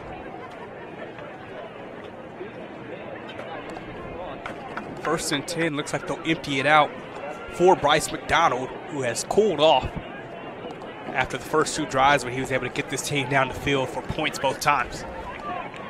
McDonald looking toward the left side, that one off the target, looking for Connell. Sets up second and 10. Connell was pressured pretty good there by Covenant. That's 4 consecutive incompletions now for McDonald, as he's now just 3 for 8 passing the football in this first half. That time looked like Covenant was in a bit of a zone. He tried to, like you said, squeeze it in past the defender, but couldn't do so. Montgomery now rejoins McDonald in the backfield as they send Gavin Connell in motion. High snap, ball is free. McDonald can't get on top of it, and Montgomery does the wise thing and just falls on top of the ball way back, though, at the 14-yard line. A loss of 16 yards. It's going to be 3rd down and 26 here. Scecina very fortunate they come up with that football. McDonald has to just fall on that football. I'm not sure what he was doing there. Luckily, Montgomery was able to corral it for Scecina, but it is now 3rd and very long for Scecina. McDonald tried to pick it up and keep the play going, and then you just can't do that in that situation. Now they're in this 3rd and forever.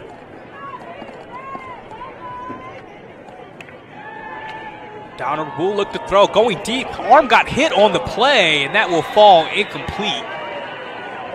The ruling is indeed incomplete that time. He was looking for Evan Boilermakers on the play, but arm got hit, didn't really go where it was supposed to, and it's 4th down.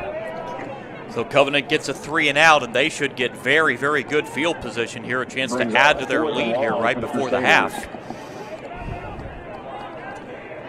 Eric Montgomery to punt again. Looks to be some confusion. They only had 10 men out there. So Boilermakers, who just had that pass go in his direction, went to the sideline and had to come right back out. Montgomery gets the punt away. It's a beauty. Fair caught back at the 45-yard line by Noah Seabury. Looked like he had a bit of space there, John. Yeah, I was surprised to see a fair catch there because it looked like he could have ran for about 5-10 yards there, but still it's going to be excellent field position for Covenant.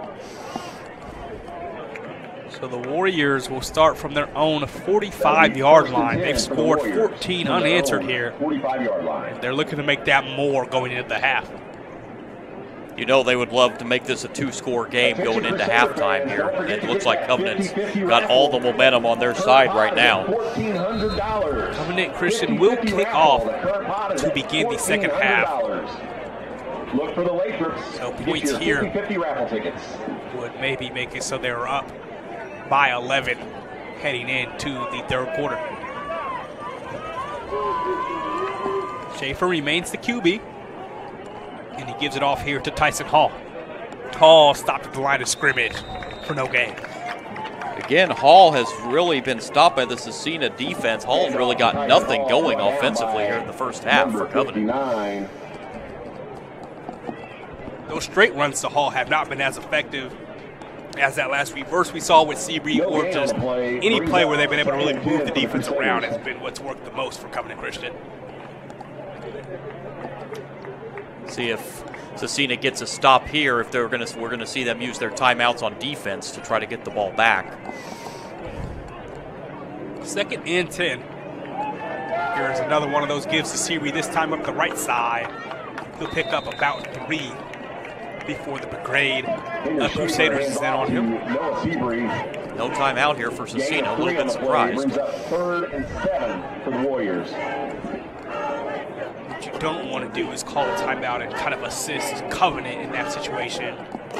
This Covenant offense, who they've had a couple of recent passing plays, but overall coming into today, we talked about it pregame, John, not really a team that wants to put the ball through the air. They may have to here on 3rd and 7. Yeah. And Schaefer coming in at quarterback after the injury to Cox. He's done a great job at quarterback. He's 4 for 5 passing the football so far, so he's done a great job stepping in. 3rd and 7. It goes off the motion man, and it's recovered by Scecina. Fumble on the play. Goes down as a fumble, and Eric Montgomery fell on top of the ball to recover it for Scecina. Couldn't tell who that was in motion, but it went off of his leg. That Seabury in motion just goes off of his right shin, and Montgomery was there to pick it up. Yeah, the ball got snapped a little bit quicker than it should have, it looked like, and right there defensively, Scecina giveth, and Scecina turn around and taketh away. So now they'll have the ball in Covenant territory with the chance to take the lead heading into the half. And they do still preserve 2 timeouts and get the ball back on offense. Bryce McDonald has struggled a bit, but let's see what he does with 66 seconds to work with. McDonald drops back into the flat. That one is batted down yet again. This time it's Reese Tinker to make it 2nd down. It's about the 3rd time the Covenant defense has batted a ball down on McDonald here in the first half and limited him now to just 3 for 10 passing the football. For the Crusaders. I think this line has made me realize that so many of these Scecina passing plays are kind of those quick strikes that they may know that they're not always going to get home and actually get to him in that backfield, so just get your hands up.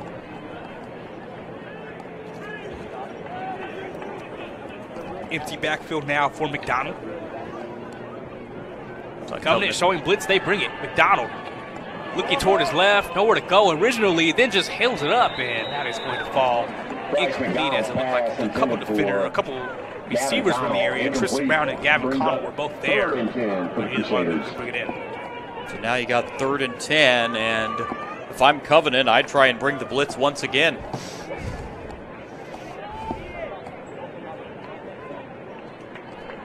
If you're just joining us, again, Scecina scored on their first 2 drives, started this game off on their first offensive play with a 54-yard touchdown strike from Bryce McDonald to Bryce Mathis. But since then, Covenant has scored the last 14. So we're under a minute to play now in this first half. Here is Bryce McDonald stepping up, pump faking, now he'll take off. McDonald gets past the 40. He'll be close to the first down marker, but short. Yeah, maybe about a yard short. That was a great pump fake that time by McDonald. I was ready to see him throw the ball downfield, but now on 4th and about a yard and a half, closer to 2. Scecina let the clock run here. They are, and they got to hurry either way. But they are deciding to go for it, needing to get up to that 37. It'll be a throw for McDonald, looking toward his left. Now he's pump faking again indecisively, and he is going to be brought down right around the line of scrimmage. Jay Siebert in on the play. Siebert was in coverage and just eventually had enough of it from that linebacker spot. It's another turnover on downs. Boy, McDonald could just get nothing going and tried to get it himself with his legs, but he got shut down, and with 17 seconds to go and 1 timeout, we'll see if Covenant tries to throw a quick one down the field or something, gets themselves into possibly field goal range for Schaefer.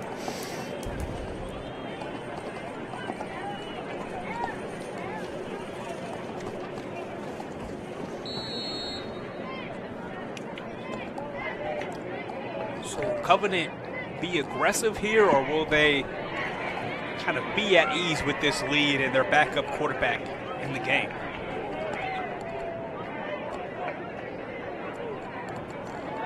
Schaefer takes the snap, and he's looking to throw. Schaefer going deep across the middle, and it's picked off. Intercepted by Gavin Connell. Under 10 seconds to go. Connell's going the other way, gets inside the 30.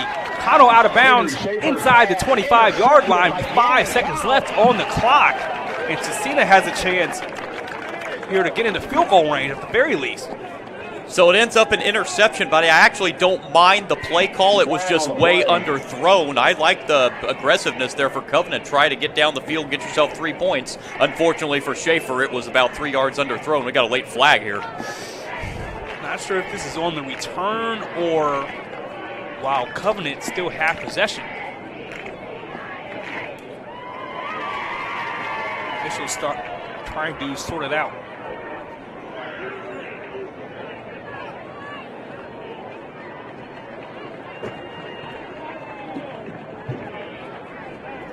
So it's going to be first down for Covenant. After the interception.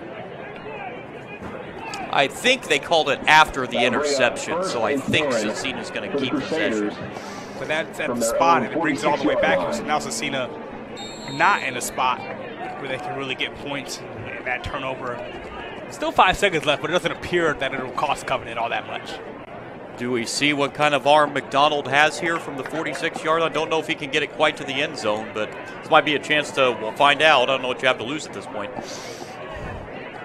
Empty out the backfield for Bryce McDonald. Probably be the last play of the half. He gets hit as he throws. And it is ruled incomplete, and that is how this half ends. A very hectic 24 minutes of action.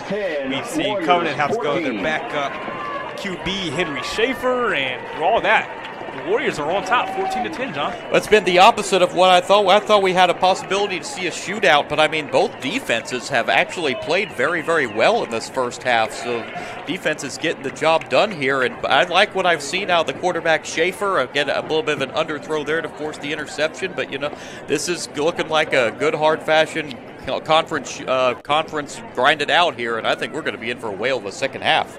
Absolutely. When you look at this Scecina offense that started the game so well, it looked like they could have a chance to really just blow Covenant out early in this one. Obviously, that has not been the case. What to you has gone wrong in these recent possessions now for Scecina? Well, Scecina, they just seem like a lot of times in the first half, they just don't seem like they're quite in sync offensively, and I think the Covenant defense has a lot to do with that. The Covenant defense really frustrating Scecina in the first half. You take away those 2 long pass plays, Scecina's been held to about 40 yards of offense in this first half, so I think it's just the Covenant defense buckling down and just creating a lot of frustration for Scecina's offense here in this first half, especially for McDonald. You look at Covenant, they've had big plays. Obviously, the one that stands out is the 89-yard touchdown run for Noah Seabury. But now with Henry Schaefer, the backup QB in the game, you're going to have a bit of a timeout. It's homecoming, too, so it's a bit of an extended break as well. How do you get him adjusted just for the consistency of the offense to keep up, just so those penalties, the delay of games, those false starts, those communication issues that we've seen, how can they make sure those don't prevail on in the second half? That's the one thing Coach Cyphers is going to definitely address in the first, is those undisciplined penalties in the first half. But Schaefer, you know, you've had basically a quarter with him on offense to try to get in sync with the offense. Now is the second half. I think you've had that since you've had that quarter. You're going to see a lot more sync offensively with the center and Schaefer, and then of course with the other receivers as well. But you know, outside of that early on, it looked like that was getting corrected there towards the end of the second quarter, and I think Schaefer, if he still is going to be in the game in the second half, I think you could see a big second half out of him at quarterback. How can you react as a defense, right? Because as unprepared as an offense is for a backup quarterback, so was the defense, right? They have seen zero film of this guy playing QB. Now they've gotten a quarter plus of it in. How does Scecina respond on that? That's definitely, yeah, Scecina is going to have to adjust. They obviously adjusted for Cox. Now that you've seen Schaefer in there, you've seen what he's given you after a quarter. I think you're going to see Coach Harris say, okay, this is what I've seen. We're going to have to buckle down, especially crowd the middle of that line, because they found a few holes there a couple times. And then that big hole there on the left side, they're going to have to corral. I think if they get into the middle of the line there, it's going to create Covenant to have to force some not undisciplined plays, but have to make some more decisions than they had there in that second quarter. So I think you're going to see Scecina buckle down, and I think you're going to see a lot more of a blitz attack in the second half for Scecina. And John, it's been interesting to see it play out because we talked about how we felt like Scecina was the better passing team, right? They're more pass first. And we talked about that pregame, but Covenant's passing attack, I feel like, has probably been more effective outside of the one big touchdown Scecina had to start. The one big touchdown run, yeah, other than that, Covenant Christian has actually more passing yards than running yards in the first half, take away that one play. So, and that's another thing, Scecina was adjusting for all week for the running game for Covenant. They've answered that, but Covenant has answered passing the football. This by far their best passing game of the season so far, and I think that's really frustrated Scecina as well. So right now, Covenant has scored the last 14. They lead things 14-10 here at halftime. On Bob Tolley Field at Roncalli Stadium. We'll be back in just a moment with more halftime analysis. But right now, Covenant is on top by 4 here on Indiana SRN. This is your IHSAA. High school sports offer the best opportunities to represent your community and yourself. Playing alongside your friends and in front of your family makes it that much more important. No matter the circumstances or the setting. Honor your teammates, fans, and opponents with your best effort. Make sure those around you are doing the same. Be supportive and aware of your surroundings. Enjoy every minute of practice, preparation, and playing.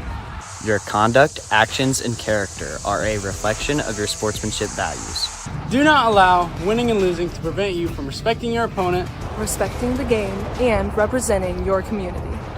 With good sportsmanship, winning takes care of itself. You may not remember the game or the final score, but you will remember your teammates and your opponents. Be remembered for being a good sport. Sportsmanship makes high school sports so very different from any other level of sport. Being a good sport means always respecting your opponent by playing hard, respecting the game by honoring the rules, and respecting yourself by giving your best effort at all times. That is true sportsmanship. Be remembered for exhibiting the qualities of a winner and display good sportsmanship. This message is brought to you by the IHSAA Student Advisory Committee.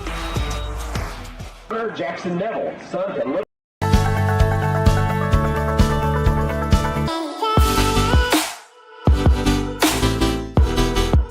Aspen Creek Grill, we are a from-scratch concept with comfort fresh food. You can expect a world-class experience on a great budget. We've got incredible specials, great service. Today's dish that we're going to highlight is going to be our Aspen Blue Sirloin.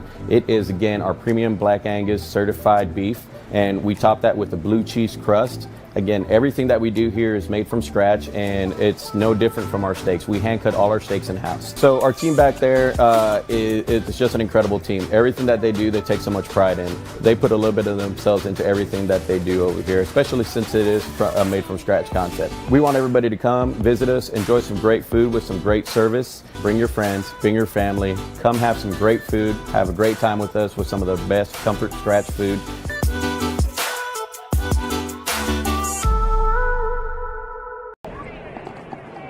Our score here is Covenant Christian 14, Scecina 10. Zion Brown here with John Lester as we're at the halftime point of this game at Roncalli High School. And John, you've got some more scores from around the state. Yeah, let's run down some of the Indianapolis area scores. We've got that anticipated Hamilton County matchup, Fishers and Brownsburg, not necessarily Hamilton County, but big conference matchup. It's all Brownsburg over Fishers right now, 28-7. That game late in the second quarter. Decatur Central and Mooresville. Decatur Central up 38-14. Franklin Central and Avon, another highly anticipated matchup. That's a tight one right now. Avon leading 14-10. They approach halftime in that game. Warren Central and Ben Davis, another featured game in the Indianapolis area. Warren Central leading Ben Davis 17-14. That game is approaching halftime. Carroll up there in Fort Wayne leading Fort Wayne South 34-7. That game late in the second quarter. Other scores from around the area, Beech Grove trailing Monrovia 12-7. That game has reached the half. Westfield and Hamilton Southeastern, and a 7-6 game there for Hamilton Southeastern. That game approaches halftime. And a score from one of our SRN games, Chittard is leading at the half over, I believe that's Brebeuf, 16-6, the halftime score in that one. love to see we get to this point of the season now, John, and we're finally into conference play. You get these teams playing against each other that are so familiar with each other. Right? I hear a lot of kind of rivalries in those games. Listen, even if they're not traditional rivalries, they're two teams that have a extended history over the last few years. Yeah, most definitely. And these two teams right here, Covenant Christian, Scecina, of course, conference partners. And who knows? This has been a good first half. We could see these two teams meet again down the road because they're also sectional. They're also paired in the same sectional as well. So this could be the first of two matchups between these two teams as well. So yeah, now you're getting into the midway point of the season. I can't believe we're already at the midway point of the season. First of all, pairing shows 3 weeks from Sunday. That's just hard to believe. But yeah, you're now starting to, where you kind of pretty much know where you're at. Now you're getting your familiar conference foes for the most part the rest of the season. So now it's just a grinded out fight for these last, 4.5 weeks, I guess, now of the season before the regular season. It's only the third time all time that these two teams have played, Scecina and Covenant Christian. Scecina has won both of the last two meetings in the last 2 years. Now let's look ahead at our schedule here on Indiana SRN. On Wednesday, got Blackburn and Rolls-Holman. That's a volleyball matchup there on RHI TV. Then you have Brownstown Central at Seymour for some more high school action next Friday night. Lutheran takes on Covenant Christian, so we'll see the Warriors again on Indiana SRN. Pendleton Heights and Mount Vernon. We've got the Mount Vernon game also going on tonight as well. Berea and Rolls-Holman, a doubleheader for soccer next Saturday. Women's and men's soccer down in Terre Haute next week. So a lot of good action coming up here in the next week on Indiana SRN and RHIT.TV. Once again, in our game going on right now, it's a 14-10 lead for Covenant over Scecina at the half. Scecina will get the ball to start the second half here at Ron Colley High School when we return in just a moment here on Indiana SRN. They say nice guys don't finish first. So maybe it's time to reconsider what it means to be first. It's about being your best, but knowing you could be even better. It's being present, but respectful of history. It's donating something more valuable than money. It's believing in yourself and something bigger. It's coming from different families, but treating each other like brothers. It's not just being a man, it's being a Mason. Hey sports fans, are you ready to get even closer to all the action with Indiana SRN? Subscribe now and never miss a moment. Subscribe to our YouTube channel and get instant access to exclusive live streams. Stay updated with real-time scores and breaking news by following us on Twitter, your ultimate source for everything Indiana sports related. Hit that subscribe button on YouTube and smash that follow on Twitter. Join the Indiana SRN family today and take your passion for high school and college sports to the next level.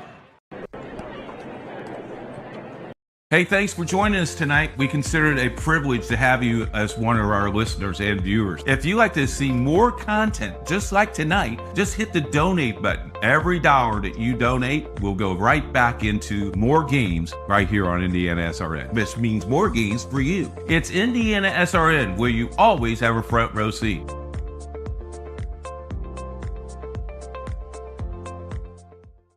This is the hotel breakfast. It looked different online. Do you children like eggs? Here, they make your bones grow. It'll be fine. It's gonna be fine. All right, guys, look alive. Is it fine, Daryl? I'm starving. When free hot breakfast can make or break your day, it matters where you stay. Go get 'em. Hampton by Hilton. Hilton for the... Back here at Ron Colley Stadium, where it's a 14-10 lead for Covenant Christian over Indianapolis Scecina. Alongside John Lester, I'm Zion Brown. And John, some interesting college football games around the state of Indiana tomorrow. I think the most interesting, or the one that pops out, is the Indiana versus Illinois. Illinois coming in ranked number 9 in Bloomington down there, and IU ranked number 19, and that one should be a good one. And who would have thought, right, that maybe the most interesting game in all of college football this weekend is a game between IU and Illinois. Illinois, Indiana. Yeah, I don't know that a lot of people saw that before the game, but being you and being an IU guy, I'm going to go to you on this one. What is your thoughts? What do you think of that game tomorrow? Is it going to be, what's your thoughts like how that game's going to go tomorrow? I think so much of that one will come down to the quarterbacks, and I'm usually the guy that's like, there's too much emphasis put on the QBs, right? It's like there's 22 guys on the field at a time, and all people focus on is QBs. And obviously there will be more that comes down to deciding that game than the quarterbacks. But Luke Altmaier at Illinois, Fernando Mendoza at Indiana, those are both third-year starters at the quarterback position. Altmaier has started all 3 years at Illinois. Of course, Mendoza was at Cal the last 2 years, now coming over to Indiana this year. And I've seen a lot of talk this weekend about Illinois, and their defense is very complicated. They kind of switch up their formations a lot. I think Chris Ignetti talked about it. They play a 4-1-6 sometimes. They just like to switch up their formations and their coverages a lot. And so, to me, when I hear that, I think, okay, can the quarterback adjust to that? Can the quarterback correctly read what's going on at that line and figure out what plays to run? And so, Indiana is a 6.5-point favorite, I believe, is the line as of right now. And I think they should be able to get it done, but it'll definitely be a nice battle between those two teams. And Illinois is a team that is on the longest win streak, tied for the longest win streak in college football right now, so they're not going to go away easily. It's going to be one of those games. I mean, you look at the teams. I mean, let's face it. Let's be honest. Neither team has really been tested yet. I think this is going to be the biggest test for both of these teams, and I think it's going to come. I think it's going to come down to you look at the offenses, you look at the quarterbacks, but I just have a feeling this is going to be one of those games that's going to be like.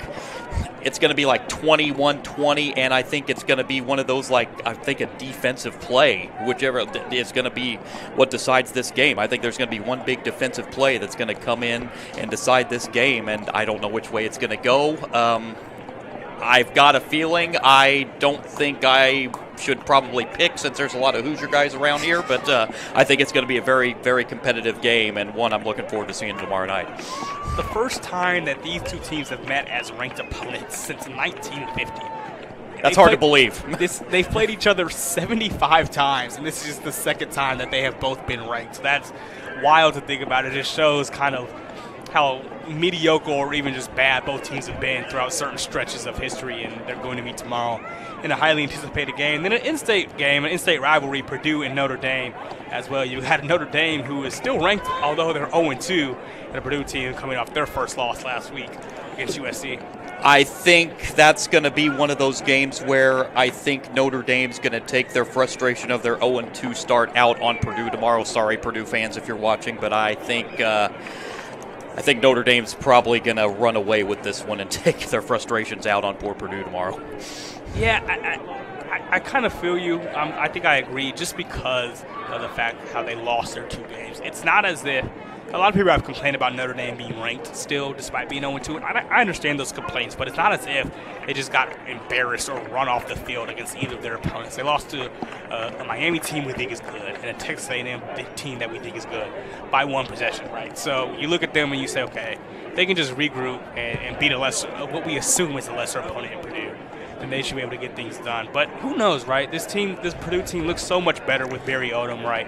I joked earlier, they look like a real football team, right? Versus what they looked like last season. So you never know. Maybe what we've seen so far from Purdue has been legit. I know they lost against USC last week, but USC is now in the rankings, so maybe they're a little bit better than people thought going into this year. And I wouldn't be surprised if, at the very least, Purdue was able to hang in that game for 2.5 to 3 quarters. We were actually talking about Purdue before we went on the air tonight. Yes, they lost to USC, but it was a competitive. They didn't get run off the field. They were actually competitive in that game, and I do like what Odom's bringing to Purdue, and I think give him a couple, 2-3 years. I'm not saying they're going to contend for a Big Ten title, but I think this is a team that you could actually see on a regular basis make a bowl game again on a regular basis. It's going to take a couple years, I think, but I think Odom is going to get Purdue heading in the right direction here very soon. Right, and the thing with them with hiring Barry Odom, you usually had to get a guy who you've seen to be a head coach. After what happened to Ryan Walters, not to say that it was, a ridiculous hire to make at the time, but you just saw he wasn't ready for the Big Ten head coaching experience. And so it's not like you could take a huge chance on somebody this time around in the hiring cycle. You had to get a guy in Barry Odom who we saw be successful a bit at Kansas State or Missouri rather, and we saw be successful, of course, going back to UNLV these last few years. And so, maybe they give Notre Dame a chance, a game tomorrow, but even if they don't, I think they're set up much better for these next handful of years over Odom as well. So those will be some interesting games to watch as well. Rose-Hulman back in action against Albion tomorrow up in Michigan too. So some interesting games going on around the state. We still got our high school games going on tonight, and right now it's a 14-10 lead for Covenant over Scecina.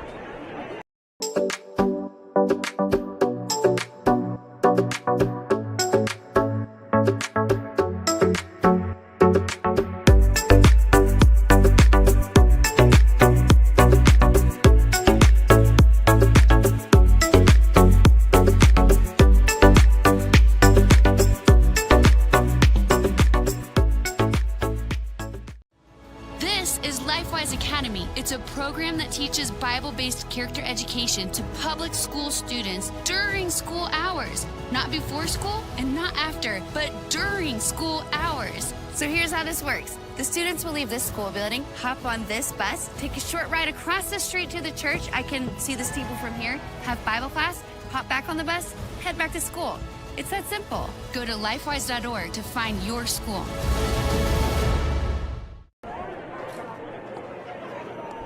Second half about to get underway here from Ron Colley Stadium. Alongside John Lesser, I'm Zion Brown. Covenant Christian on top 14-10 after one half of play. And John, this first drive could be very important going into the second half. This is going to be a telling sign of the second half. We're going to see Scecina get the football here to start the second half, and their offense kind of stalled there in the second quarter. Again, the Covenant defense has a lot to do with that. So it's going to be very important for Scecina to go, maybe not necessarily have to, they're going to score here, but they need to go on some kind of sustained drive, get some confidence back in their offense again, and this is going to be telling here on this opening series.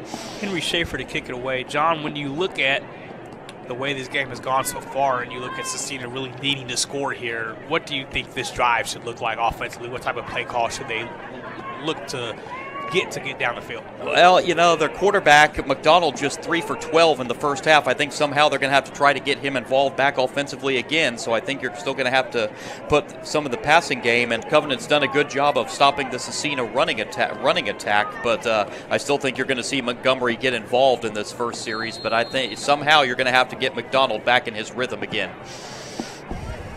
Kick is away from Schaefer, and Gavin Connell has it on the far side. Connell cuts back middle. Connell's got some space toward the outside. He gets a lead block from Bryce Mathis. Connell past midfield, still going, just tripped up at the 35 by the kickoff man, Henry Schaefer. I think if Schaefer wasn't able to trip him down, Connell might have been gone. I think that was going to be 6 point. I think you're exactly right. That was going to be 6 point. We take a look at it right here. As you see Connell get past the initial set and then have a little bit of room on the right side. And then it took Schaefer, the kicker, to get to him and just able to get him on the ankle tackle there. Outstanding field position for Scecina to start the second half. Schaefer was moving as well. I mean, you saw him have to make up a lot of ground just to get the shoestring tackle into Connell. Somewhat surprised Connell's still in the game at the running back spot after that long return. And Bryce McDonald is going to give it off to him. He slipped and lost a yard there as that was an awkward handoff.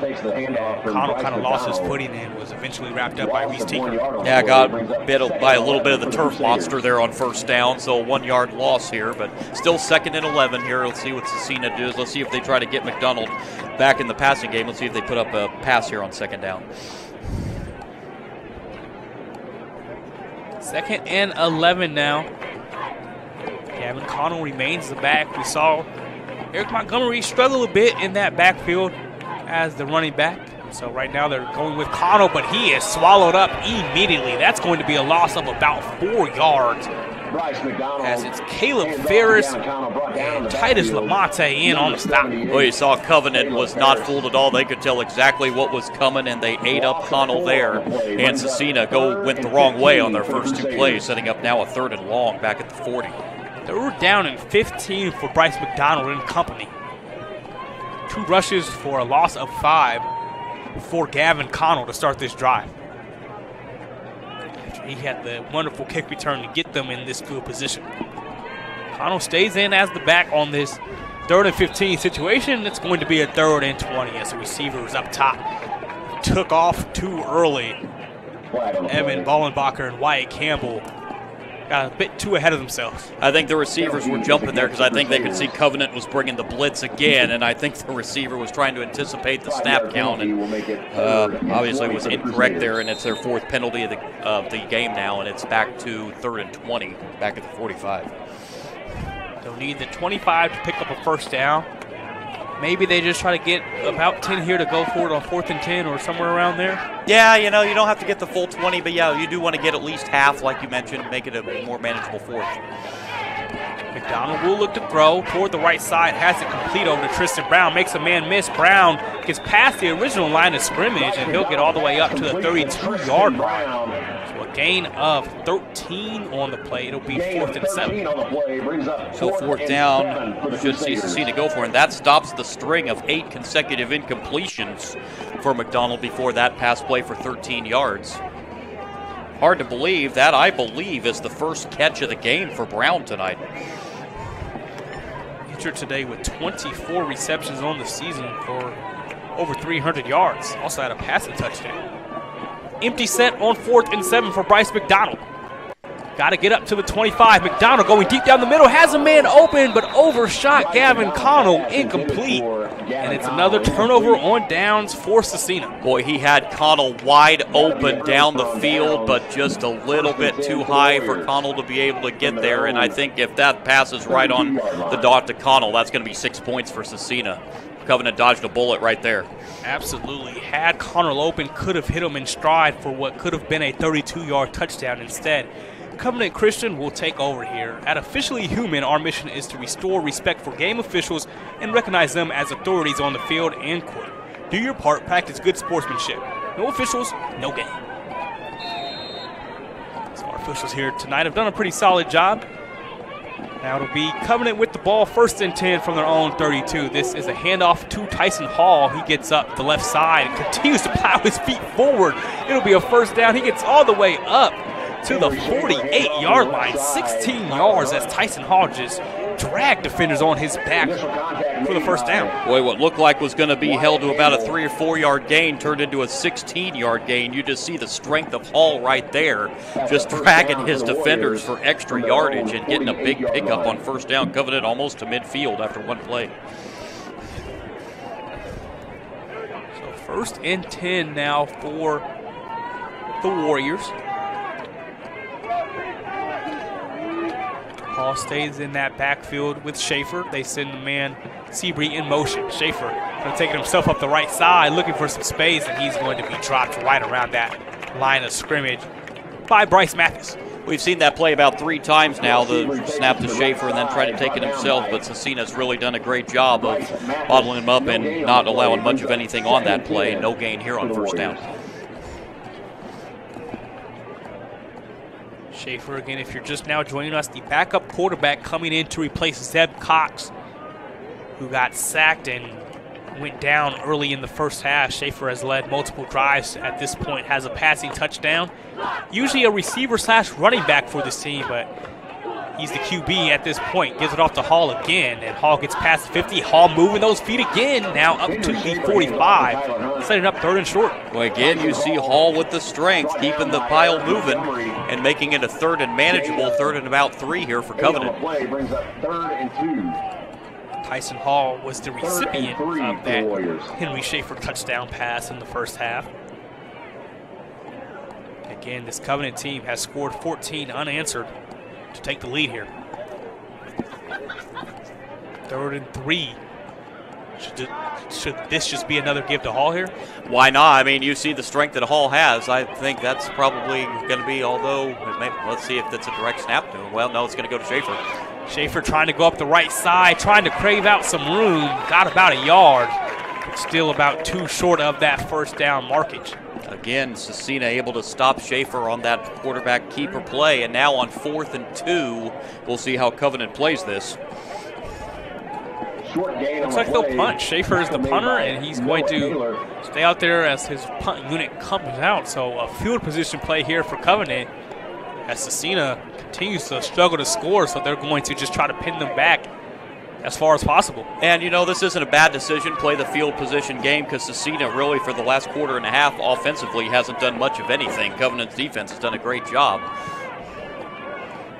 Schaefer gets the punt away, bounces inside the 20 and out of bounds inside that 10-yard line. To put it at the 9. So that punt goes for 35 yards inside the 10, and it'll be a long haul for Scecina to get down the field here. Yeah, Scecina backed up inside their own 10-yard line and see if they can find some offense somewhere. We saw McDonald finally break that 0 for 8 passing sequence there with that pass on the last drive, but they're going to have to get a long sustained drive here as they got 91 yards to go. Aspen Creek Grill. Why go anywhere else? If you're looking for fresh, amazing food and servers who truly care about your experience, you've got to try Aspen Creek Grill. So the drive for Scecina starts at their own 9. They have trips to the top of your screen. Montgomery back in at running back. McDonald the throw here, and he bounces that one in front of Mathis. McDonald's pass intended for Bryce Mathis, incomplete. Yeah, a little bit short on that first down pass here. And McDonald continues to struggle passing the football as he's now just 4 for 15.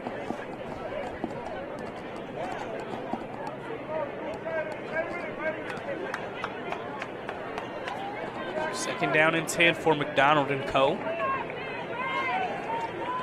As they correct their formation. Covenant showing blitz.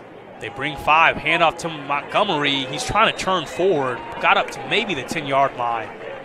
Was stopped there. Nice play made. Jay Siebert on the tackle from that linebacker spot. It'll be 3rd and 9. Yeah, maybe a yard, but no more than that. And again, Scecina backed up with the 3rd and long.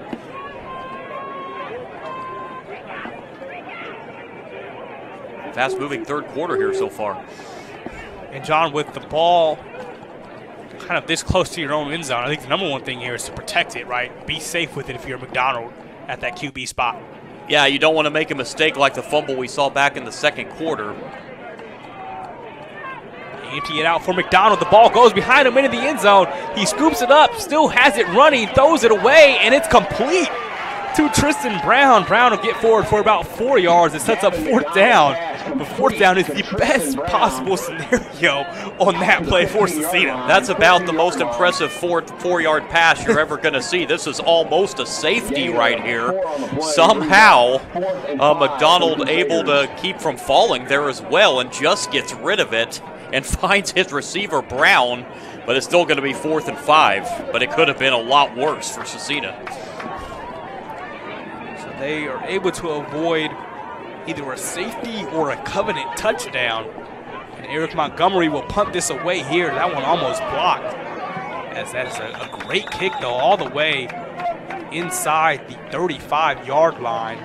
They'll mark it, it looks like, right at the 35. So from the 14 to the 35, that's a 51-yard punt to kind of flip the field position a little bit. That's about the best you could ask for Scecina right there. Is got Covenant at the 35-yard line. Still just a 4-point deficit for Scecina. 5:11 to go in the third. We're going to see this Covenant offense back out.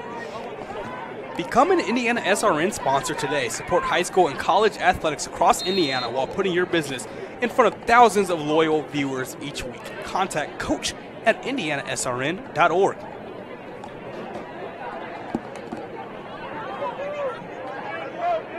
So second drive of the second half for Covenant. And Schaefer will hand off to a Seabury in motion. Seabury maybe got a yard before being slammed down by Eric Montgomery. Definitely no more than that. Good job by the Scecina defense on first down. Seabury's been the go-to man tonight. He had that 89-yard run in the second quarter. That's the difference right now. Short gain on the play brings up 2nd and 9 for the Warriors. It will be 2nd and 9 for the Warriors. Got unofficially 152 yards on the ground tonight for Covenant. It's been a very effective day for Seabury. Only had 35 rushing yards coming into the game. Here's a handoff to Tyson Hall. Hall cuts up field, gets past the 40, still moving up toward the 42-yard line, makes it 3rd and manageable. So Hall was limited in the first half, but starting to get a little bit of rhythm offensively here in the second half, as he's got 8 carries, now up to 38 yards after having just 9 at the half. 3rd and 4. They'll spot him at the 41. It's 3rd and 4.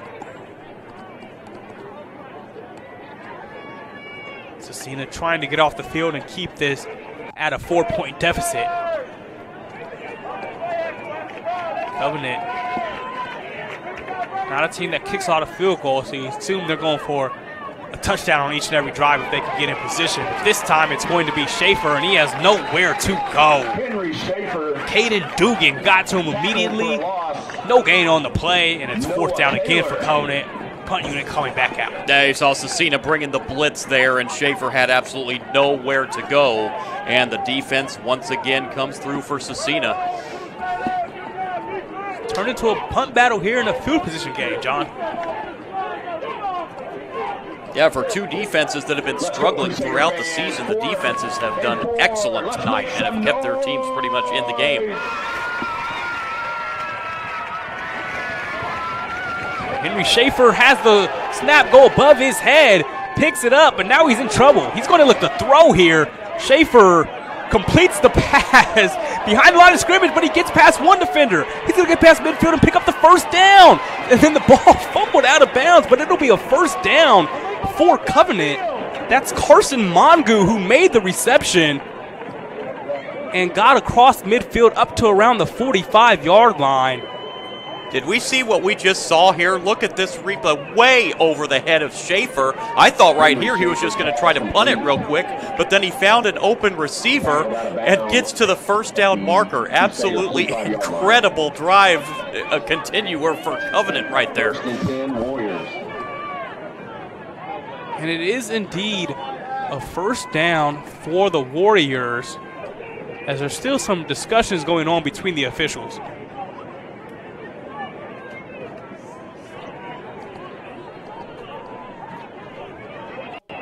I think they might be discussing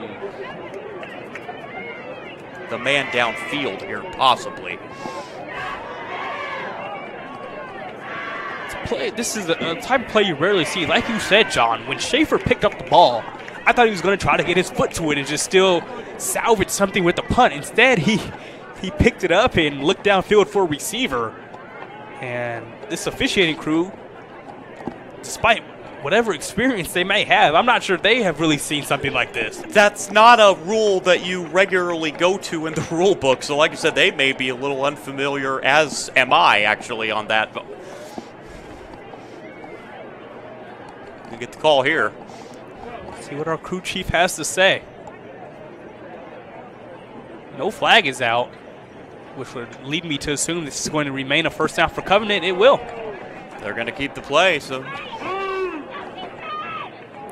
how about that? It is a 14-yard completion to Carson Mongu for a first down on fourth down. And Covenant has it at the Scecina 45. One of the most improbable fourth down conversions you're ever going to see at any level of football right there.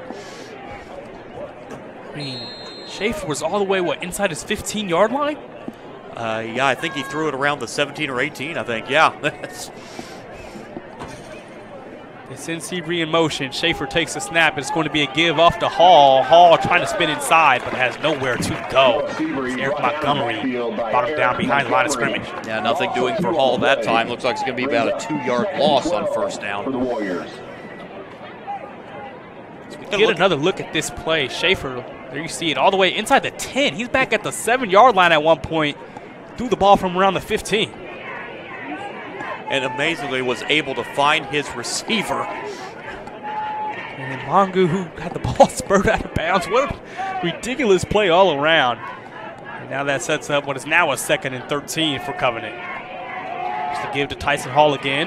Hall cuts back inside and only picks up 2. It'll be 3rd down and 11 as he got back up to the 46.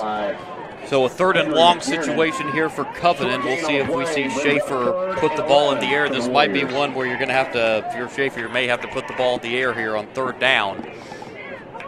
Running game's kind of stalled out a little bit here the last few plays for Covenant.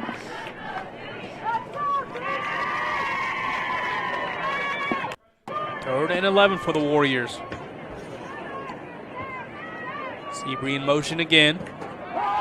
Schaefer will look to throw. Rolling toward his left. Schaefer's got time. He will unload this one. Has a man. And that is knocked down by Bryce Mathis. He was looking for Noah Seabree inside the 10. Mathis was able to get a paw on it and force 4th down. Boy, Schaefer lucky that is only an incompletion because he threw into triple coverage right there. Luckily, it wasn't picked off, and it's just going to set up a Covenant punt. But Schaefer's got to be a little bit careful throwing those balls into traffic like that. 4th and 11 now as Schaefer will line up to punt again. Let's see if this one is the orthodox punt that we're used to seeing. Hopefully it'll be a little better snap this time. And a whistle beforehand.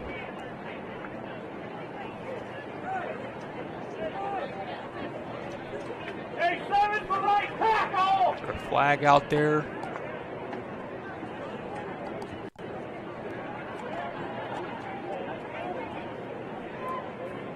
No flag, just a whistle beforehand. Maybe a respotting of the ball might have been in the wrong spot. Now they're ready for this 4th and 11. Henry Schaefer set for the punt for the Warriors.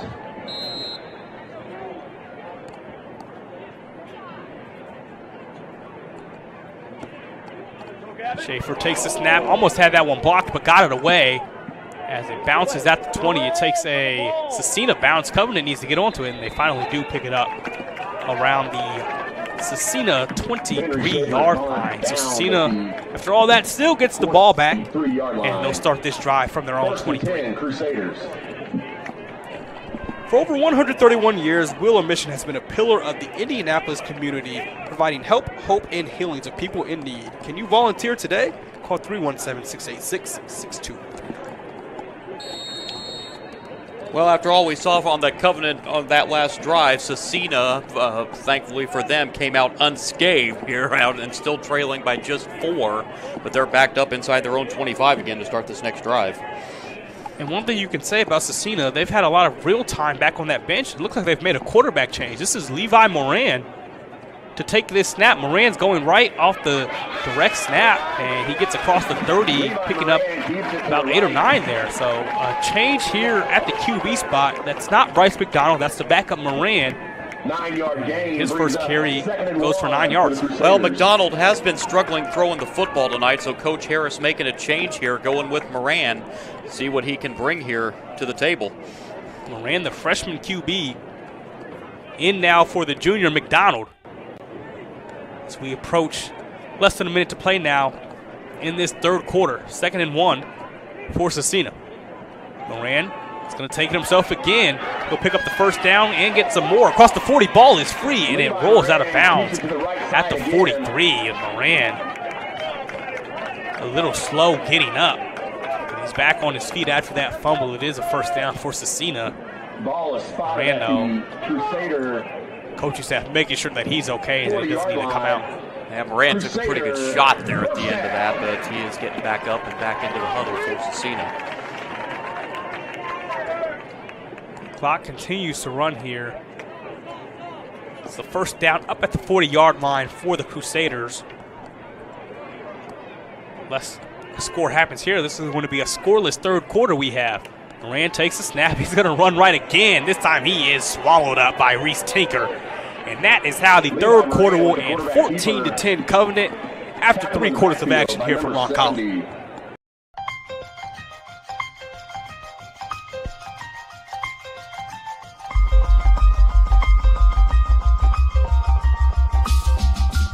Big play here for Mount Vernon. Hurdle looking right, now over the middle, fires, and it's in there for a touchdown. What a throw. Boy, what a stick, huh? Side out, back to the middle, and guess what? You want a point on the other side, you go to Taylor Lewis. Here's Freeman. Has an opening shot. Score! Stafford around a screen. Skip pass. Mays with 3. Mays drive. Floater up and in at the horn. Hand off, and nice hole over the near side. 40, 35, 30. Block to the outside. 20, 15, 10, 5, and touchdown. And that's a big one right there. And finally, somebody gets on the board.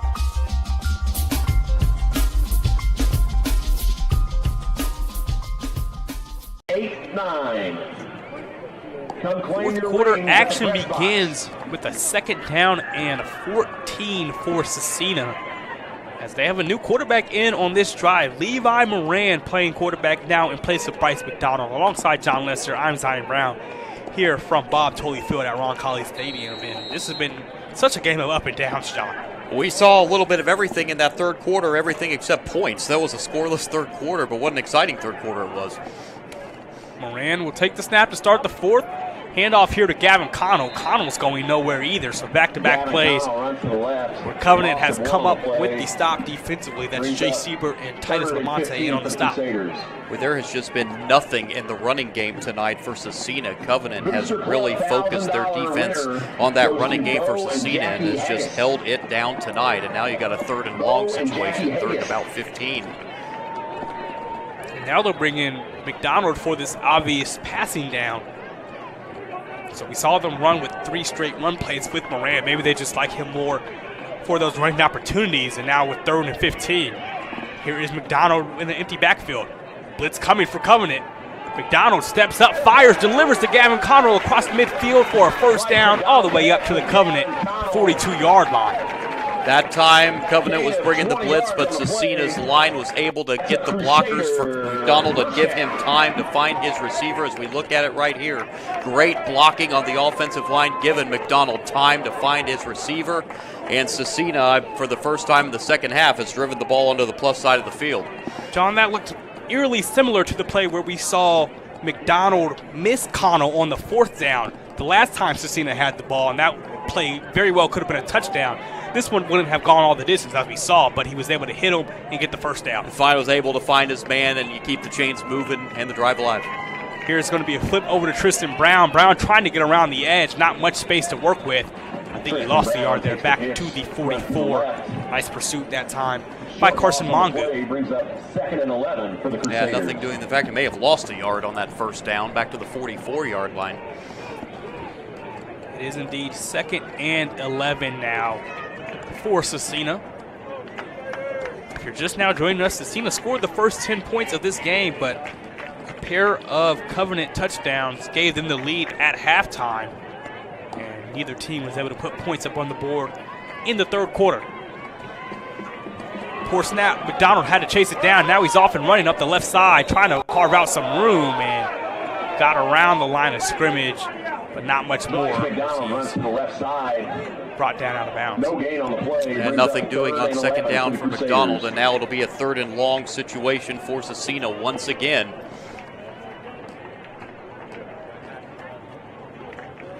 Third down and 11. See McDonald stay in the game for all of these plays on this series of downs after we just saw Moran at QB to start this drive. They send Bollenbacher in motion. McDonald dropping back, blitz coming. McDonald has to get it away, and that just falls incomplete. No one in the area as McDonald got smushed that time. The Covenant was bringing the blitz there. This time, McDonald just had to rush the throw, and it just falls harmlessly incomplete. And now on 4th down, you're down to 9:47. Looks like they're going to punt this football away. I was wondering if they were going to maybe try to go for this. Well, John, both teams continue to punt because both teams continue to struggle offensively, so they're just kind of trusting that their defense will come up with another stop. Now, eventually for Scecina, you're just going to have to stop punting, but they, with 9 minutes and change still left to go here, they are comfortable punting this away, and so they'll do so with Eric Montgomery. Montgomery's punt bounces inside the 10, stops at the 1 momentarily, but they could not catch up to it. It's into the end zone for a touchback. So Covenant will start at their own 20-yard line. Pat Cherry is your independent agent proudly representing Ohio Mutual Insurance. Call Pat today at 317-894-7000 for coverage tomorrow. So Covenant Christian with a 4-point lead here. They've been successful in their running game. I do expect them to stay with it, but they're still probably going to have to play it to where you might want to throw a pass in there. Not still 9.5 minutes left, a 4-point lead. A little early to be playing the clock game yet. Covenant has not been able to extend on this lead with multiple chances too so far in this second half. Now they'll start at their own 20. Looking to do so. Henry Schaefer remains the QB. Schaefer fakes the handoff to Hall, rolling to his right. Can't find anyone open. He'll sling that one across the field, and it is incomplete. Looking for man on that play. Covenant was looking for a flag there for pass interference, but they're not going to get that. Yeah, and that was I think it was going to be uncatchable regardless, so that's why there's no flag, but now there is a discussion between our officiating crew. There is a flag actually down that came late, so we'll see what this is. He's looking for Titus Lamonte there, who I don't think we've seen much on offense, just been on the defensive side today so far for Covenant. Let's get the call from our crew chief. Illegal man downfield.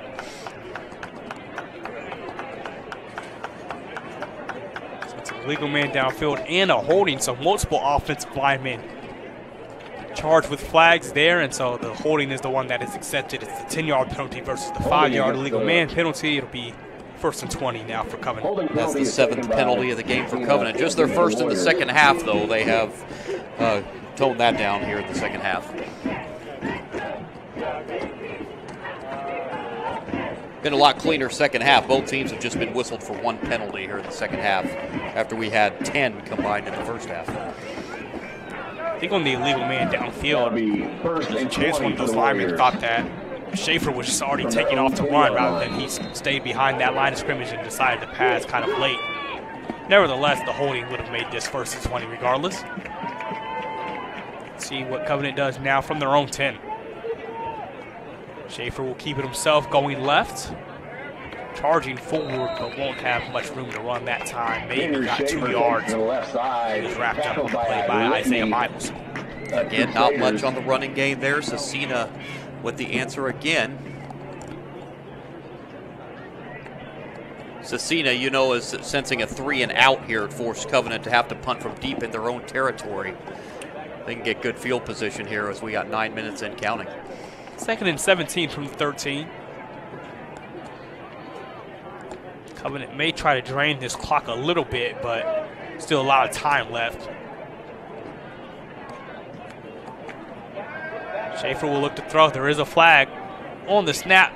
The play continues. Schaefer looks across the middle and completes it to Jankowski. Jankowski around the 20 gets slung down on the play by Caden Dugan. We'll see what the flag is. It's going to be some kind of pre-snap penalty, I think, because the flag came right on the snap. Looked like illegal shift, I think. That is going to be the call. They'll replay 2nd down. So Covenant going the wrong way here as they're going to be backed up inside their 15-yard line now. Say the same thing we said when it was Scecina on this part of the field. Number one thing is to be careful with the ball. With the Scecina, when they had a poor snap that led to McDonald having to scoop the ball up in the end zone, stay on his feet, and just complete a pass for 4 yards, even though it didn't really lead to anything. Similar thing here. You got to have a good communication. Your snaps have to be on point, and quarterback has to make the right choice for the Warriors. I said Covenant was going to be backed up inside their 15. They're actually going to be backed up inside their own 10 at the 8-yard line. 2nd down and 22. Wouldn't be surprised to see back-to-back runs here, but Schaefer is looking to throw. Now he's backed up into his own end zone. Now he'll step up and fire it deep down the field, and Jankowski could not reel it in as he was covered up by Wyatt Campbell. Had a chance to pull that in for a 1st down up near the 40-yard line, but it'll be 3rd down. You see the frustration on Jankowski. He knows that's one he probably needed to come up with. It was a little high, but a catch we see him make a lot. You saw the frustration on him when he was walking back to the huddle. Well, John, we have more laundry. Wondering if he was past the line of scrimmage when he threw that football. Of course, the rule is your whole body and the ball have to be past the line of scrimmage for it to be this penalty. It's hard to tell in the moment if everything was across when Schaefer let that throw go. The line of scrimmage was the 8-yard line. Official is communicating with the Scecina side, which lets you know that it is going to be a man flag on Covenant again. Scecina wisely declines that. You'd only be talking about 4 yards of field position there, but they get the down back. Right, they get the down back, and the clock, I think, is a big thing for them right now. They don't want this clock to, although we have not seen a 1st down here, this clock has run a few minutes off the clock just by all these penalties and all these plays that Covenant has run on this drive. And again, we saw a situation where Schaefer scrambled and one of his linemen got too far downfield before he actually across the line of scrimmage. Now it'll be Schaefer keeping it himself on 3rd and 22, going nowhere, and it sets up 4th down. I know they're not a whole lot of plays for 3rd and 22, but I thought Covenant might try to at least get the ball downfield there. But Schaefer takes just a little bit of a run there, and Covenant's going to have to punt this football from their end zone. Looks like a loss of 1, brings up 4th and 23. So Schaefer stays out there as the rest of the punt unit joins him. And as you said, he will have to punt from inside that end zone. Scecina should get their best field position of the second half, their starting field position of the second half.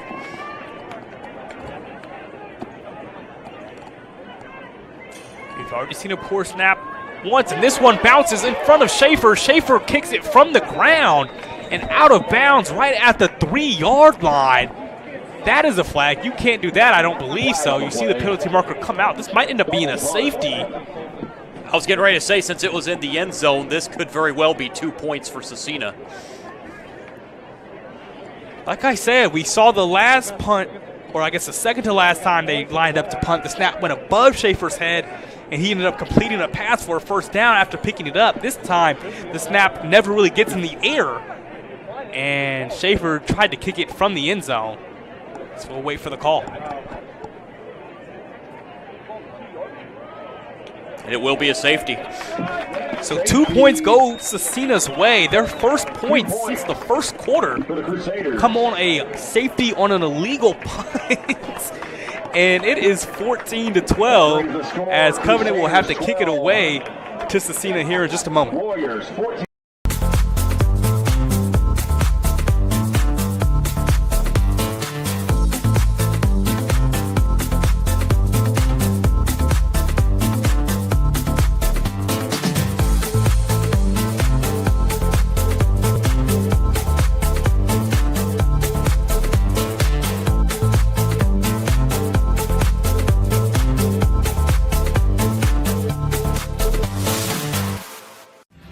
Thinking about what to do after high school? Consider a career with Boilermakers Local 374. As a Boilermaker apprentice, you'll earn while you learn. We offer excellent wages and benefits, and as part of our no-cost hands-on apprenticeship program, you'll learn from the best in state-of-the-art training centers and on the job. Become a union Boilermaker and get on your way to a great career. Find out more, visit www.local374.org or call 219-845-1000.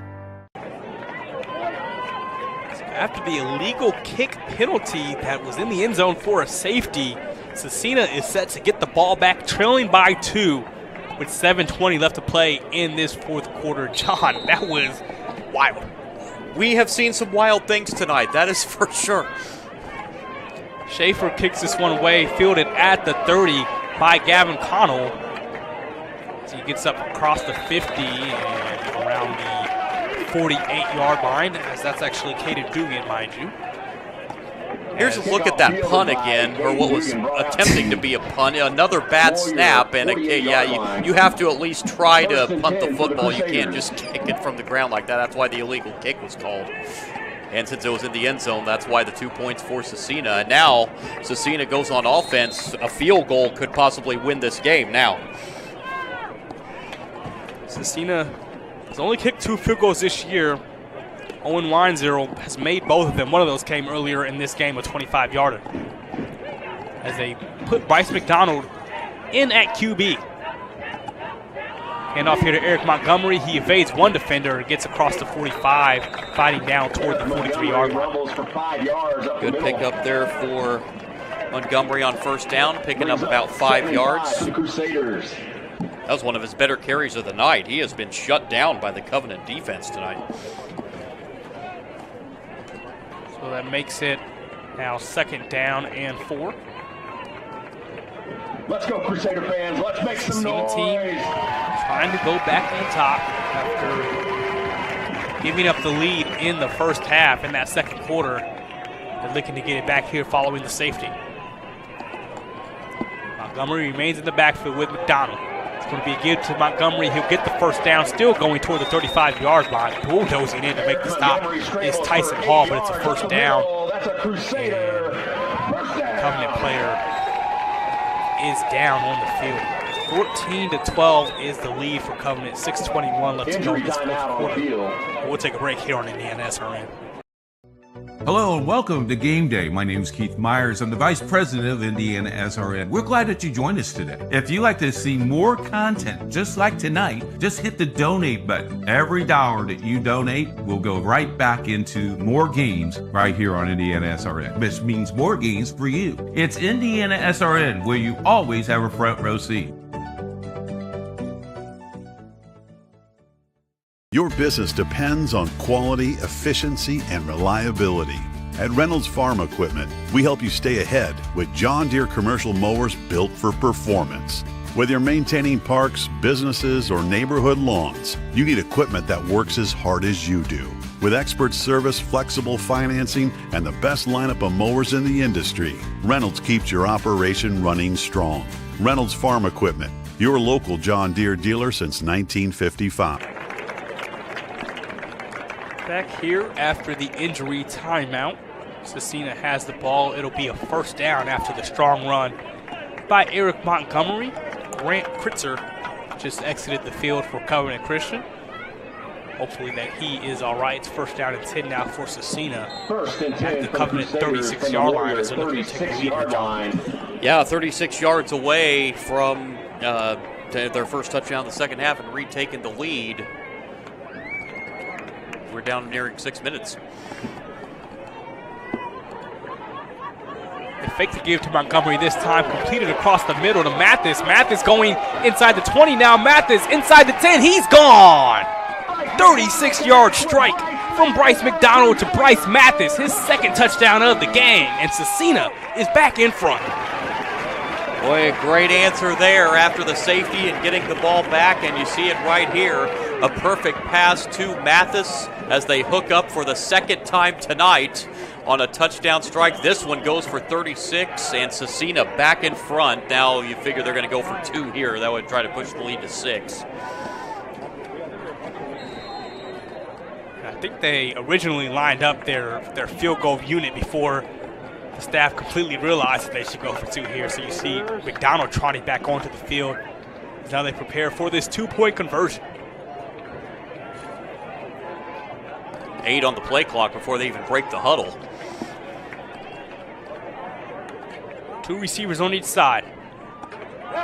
McDonald looking to throw, and that one is brought in by Tristan Brown. Looked like that might have been going the other way on a pick, but it got past the hands of the defender into Brown, and a 20-14 lead now for Scecina. Indiana SRN wants to put more kids on TV, and honestly, that's exactly what these kids deserve. They stream more than 350 high school and college games every year, giving Indiana athletes the spotlight they've earned. All games are free to watch with on-demand on their YouTube channel. The cost is amazingly affordable, which means more kids get their moment to shine. Indiana SRN, where you always have a front row seat. From warehousing to transportation and everything in between, Piper Logistics does it all. Centrally located, Piper Logistics has 2 warehouses in Indianapolis and a warehouse in Cincinnati, Ohio. Piper Logistics houses over 1 million square feet. Along with our transportation department, we can provide service to half the United States markets.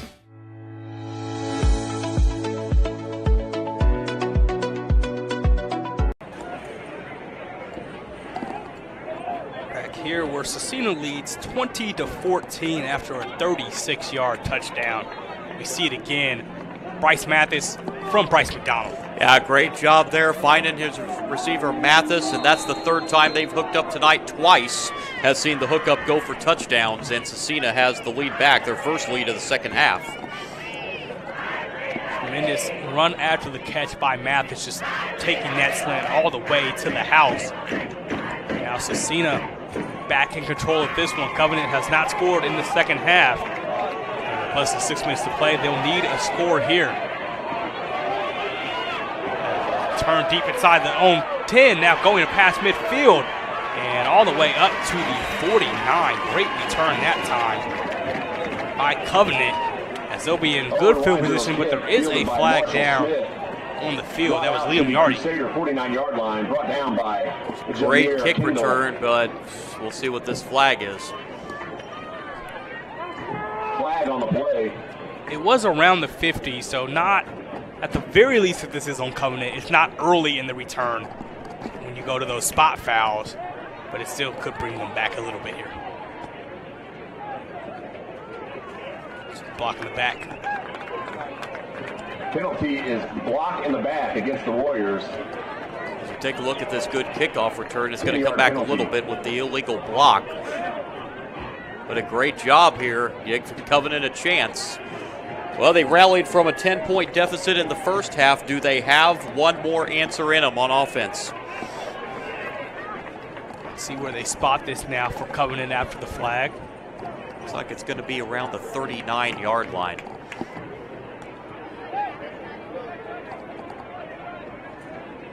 Right at the 40. Put it at the 40 for 1st and 10 now for the Warriors. Schaefer at QB in shotgun. It's in a man in motion, handoff to Hall going up the right side, and Hall cannot find any space to operate. Eric Montgomery, Brady Ray, and Co are there. Again, Scecina, great job on Hall tonight. He's only been able to muster 35 yards on 11 carries tonight. Scecina's done a great job holding him down. Lifewise programs support educators and communities by improving student outcomes. With Lifewise Academy, your community can bring biblical values back into the classroom. Call today at 614-367-5767. 2nd and 11 now for Covenant. They send Lamonte in motion again. It's going to be a deep pass here for Schaefer going up the right side, and it is hauled in by Caleb Jankowski up at the 25-yard line. What a throw and catch from Schaefer to Jankowski. Great job by Schaefer finding his receiver 36 yards down the field as we look at it right here. It was good defense too, but the pass right on the money to Jankowski. And the Warriors are inside the 30, trying to answer once again. White Campbell was all over Jankowski, but Schaefer nailed him on the numbers. 1st and 10 now. Mark it at the 26. Handoff here, Hall. Hall checking forward. Hall inside the 20. 1st down inside the 10. It'll be a 1st and goal for the Warriors. Pushed out of bounds. A good run here for Hall. Gets the Warriors in 1st and goal situation with just under 4.5 to go. Spotted at the 6-yard line. Tyson Hall, we've seen time after time, specifically in the second half, so hard to bring down with that first defender. Never stops moving those legs. Now Covenant has it up at the 6-yard line.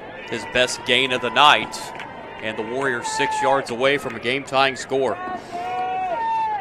This you would assume is also 4-down territory. Got 4 plays to get these 6 yards.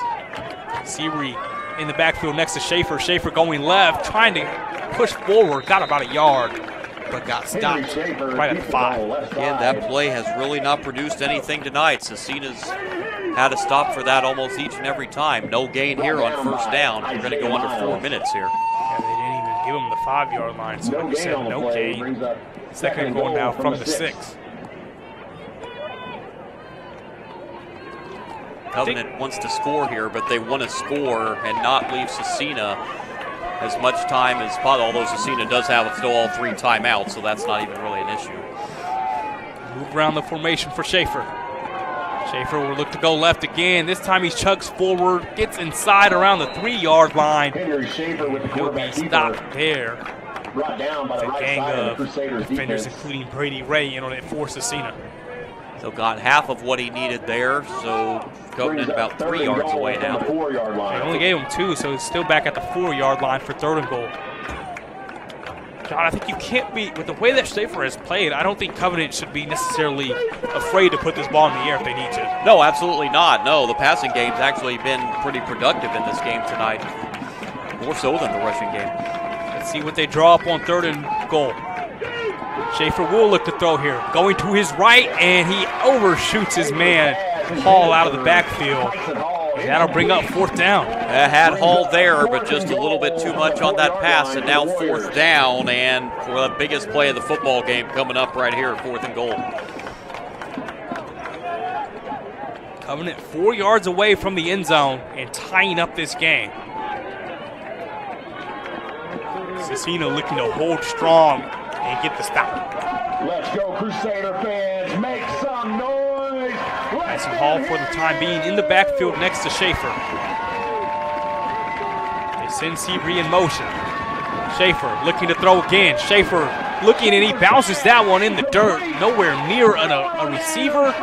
And it's a turnover on downs as Scecina, leading by 6, will get possession back. Yeah, I'm not sure who that was exactly intended for. I don't know if there was some miscommunication or what, but there wasn't even a receiver even close to the area there.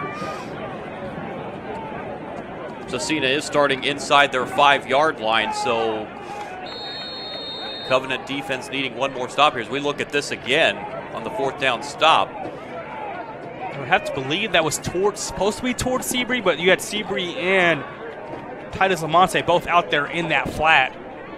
Kind of in no man's land was where the ball was thrown, but nevertheless, it's a turnover on downs back over to Scecina. Covenant does have all 3 timeouts here if they can get the stop. McDonald in at QB, and they're going to have to spend a timeout here before the drive even begins. So Scecina leading by 6, they get the ball back, but they've got to use the timeout here on Indiana SRN.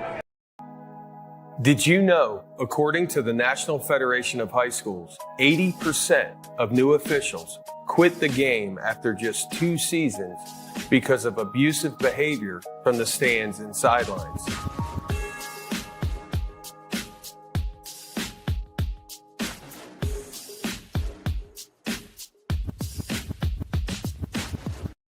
We encourage you to subscribe to our YouTube channel, Indiana SRN. Hit the bell to get notifications for upcoming games and more. Watch as many games as you want, as many times as you want. Bertner Electric Incorporated provides professional commercial electrical contractor services to Indianapolis and surrounding communities. Locally owned and operated for over 30 years, our knowledge and experience make us the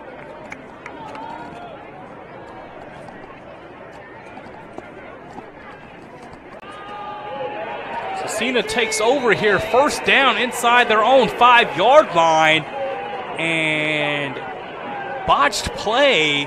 They're going to call him down right inside the 1, so they barely avoid a safety. That ball is centimeters in front of the goal line. Scecina very fortunate that they got the ball out of the end zone there, and Covenant's going to use a timeout on defense here.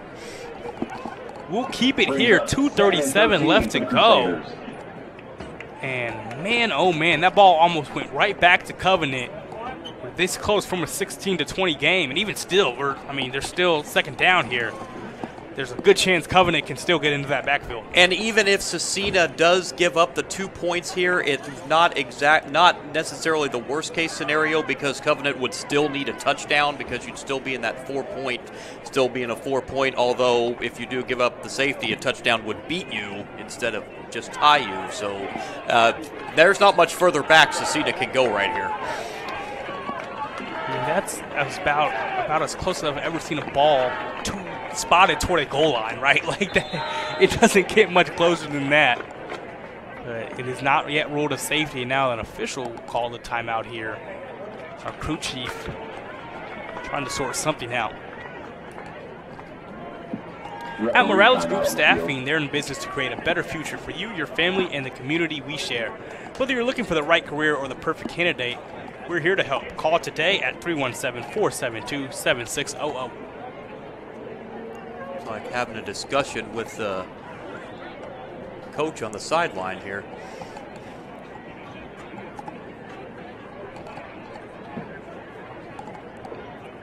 Not sure what the confusion may be here, but looks like the ball's in the same spot. Still 2nd down. 2nd down and 13 from inside the 1 now for Scecina. McDonald takes a snap. McDonald will just heave this one deep down the field, and Mathis came away with it. He was smothered by Caleb Jankowski, and he reeled it in across the 30-yard line for a 1st down for Scecina. How about this? As you look at this, almost a safety, just able to get rid of that football, and the catch right there at the 34-yard line. Ball is marked at the Bryce Mathis has been tremendous out wide today for Scecina. Has 2 touchdown receptions, and that play got them out of the danger zone. And in a position now where they will be looking to bleed out the last 2 minutes and 33 seconds of this clock.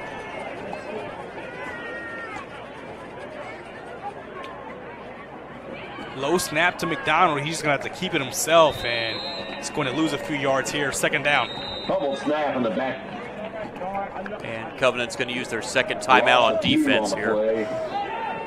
Brings up 2nd and 12. Covenant using the timeout. They didn't have to use one after that last play. It was out of bounds on the catch by Mathis after he got a foot down. He then was able to roll out of bounds. About the only thing that went wrong for Scecina on that last play, right? He would have hoped that somehow he stayed inbounds to keep that clock running or forcing Covenant to call a timeout. But they do have one more timeout now for the Warriors. And if you're Scecina here, it's about protecting the ball. Those snaps, those poor snaps we've seen, the one we just saw even in this scenario, you just have to make sure that those are executed cleanly and you're holding on to the ball, whoever the ball carrier may be. Protect the ball. Do not turn the ball over at this stage. And if you're Scecina here, 2nd and 12, and with Covenant down to 1 timeout, if you're Scecina here, you figure 1 first down, you can end this football game. 2 in the backfield with McDonald. It's Montgomery to his right and Connell to his left. This is a give to Montgomery going left. Montgomery gets past the 30, past the 35, and he runs out of bounds. Don't go out of bounds there. Up at the 36-yard line. So Montgomery able to gain about 5 yards, but he stops the clock. Yeah, you got to know the situation at that point. If you're Montgomery, you have to just go down when it looks like you're not going to get any more. Make Covenant use that last timeout. Instead, they now preserve that 3rd and final timeout. And Scecina needs 8 yards on this 3rd down. 3rd and 8 here, John. Do you think about airing it out? Probably not. I'm probably going to keep it on the ground and make them burn their last timeout. And you've had a couple of successful running plays. Who knows? You can maybe get 8 yards out of it. They're going to throw it, though. They will put it in the air going toward Bryce Mathis, but this time it is knocked away. Incomplete. Liam Yard was there to make the deflection and prevent Mathis from getting another big catch. It'll be 4th down. So Covenant will get the football back, and they were able to preserve 1 timeout for offense here. Despite giving up the 33-yard reception to Mathis, that looked like it could have almost been the clincher here. Covenant is going to get the ball back. Montgomery on the punt as he's able to get it away. He's had some great ones today. This one will take a Scecina favorable bounce inside the 20, and it'll be finally scooped up right around the 18-yard line. So 82 yards to go here for Covenant Christian. 2:01 to work with and 1 timeout. 82 yards, you need a touchdown in 2 minutes, 1 second. You were able to preserve that 1 timeout. We'll see if Covenant has 1 more offensive strike here. It's up to the backup quarterback slash wide receiver slash running back slash kicker and punter Henry Schaefer to lead this potential game-winning drive. Covenant has never won a game in the Indiana Crossroads Conference after joining it last season, and they went 0-10 overall last year. They've already lost once in the Crossroads Conference this season, trying to get their first ever win in this conference. Here's Schaefer on 1st down, rolling out, and that ball got tipped at the line of scrimmage. He was looking for Caleb Jankowski. One of those linemen got a hand on him. Yeah, great job defensively for Scecina. Now we got 2nd and 10, under 2 minutes now on the clock. 2nd and 10 for the Warriors. Brings up 2nd down and 10 now for the Warriors.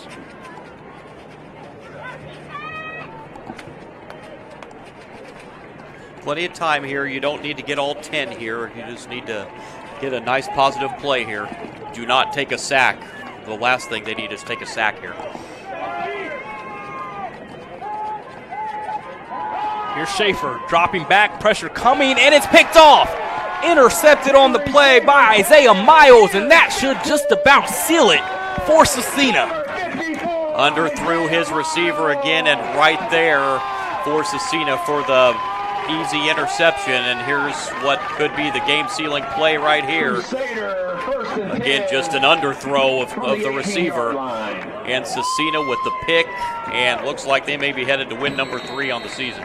He was looking for Noah Seabree crossing the field, and Miles, the linebacker, was right there in the perfect spot to intercept the pass. And Schaefer, for doing all he could as the backup quarterback in this one, throws the interception, and it's victory formation time now for the Crusaders. As Covenant trying to push them back, not sure why you even try there. It is a stoppage, and I believe Covenant may still use that final timeout. They indeed do. Yeah, you may as well. You know, we've seen a lot of bad snaps in this game. Who knows? You could have another one, so make them play it out every down. So I think, doing this math in my head, there will still be about 20 seconds left, even if Scecina is able to run this all the way down to 4th down. It's going to depend on how quick they start the play clock after the ball gets set. Officials are having a discussion here again. It might just be converging during this timeout, but it is going to be a Covenant timeout, so this is not completely over. They can't just kneel it here 2 more times, right? Because 2 more kneels, that's still not enough to run this clock out. There'll still be about 20 seconds, more or less, left in this game. So how do you maybe play this now if you're Scecina? Well, definitely, if you're Scecina, make sure you protect the football on the snaps. Like I say, we've seen several bad snaps tonight. Just make sure that ball's protected, and then if you want to go into kneel down for victory formation, then fine. But just you got to make sure that ball is secure. No reason at all to put the ball in the air at this point. Scecina stays in that kneel down formation, so they'll take another one here. They put a few extra seconds on the clock as well. And Donald knees, and that brings up 3rd down. So they're going to knee on 3rd down here and then have a decision. Crusaders down the ball again. So looks like it's gonna be about around a minute 4 or so when they snap this football. Brings up 3rd and 13. Another 40-ish seconds, and it'll be somewhere between 20 and 25 seconds where maybe they'll call a timeout and then regroup and decide what to do at that point, but we'll see how Scecina decides to play this.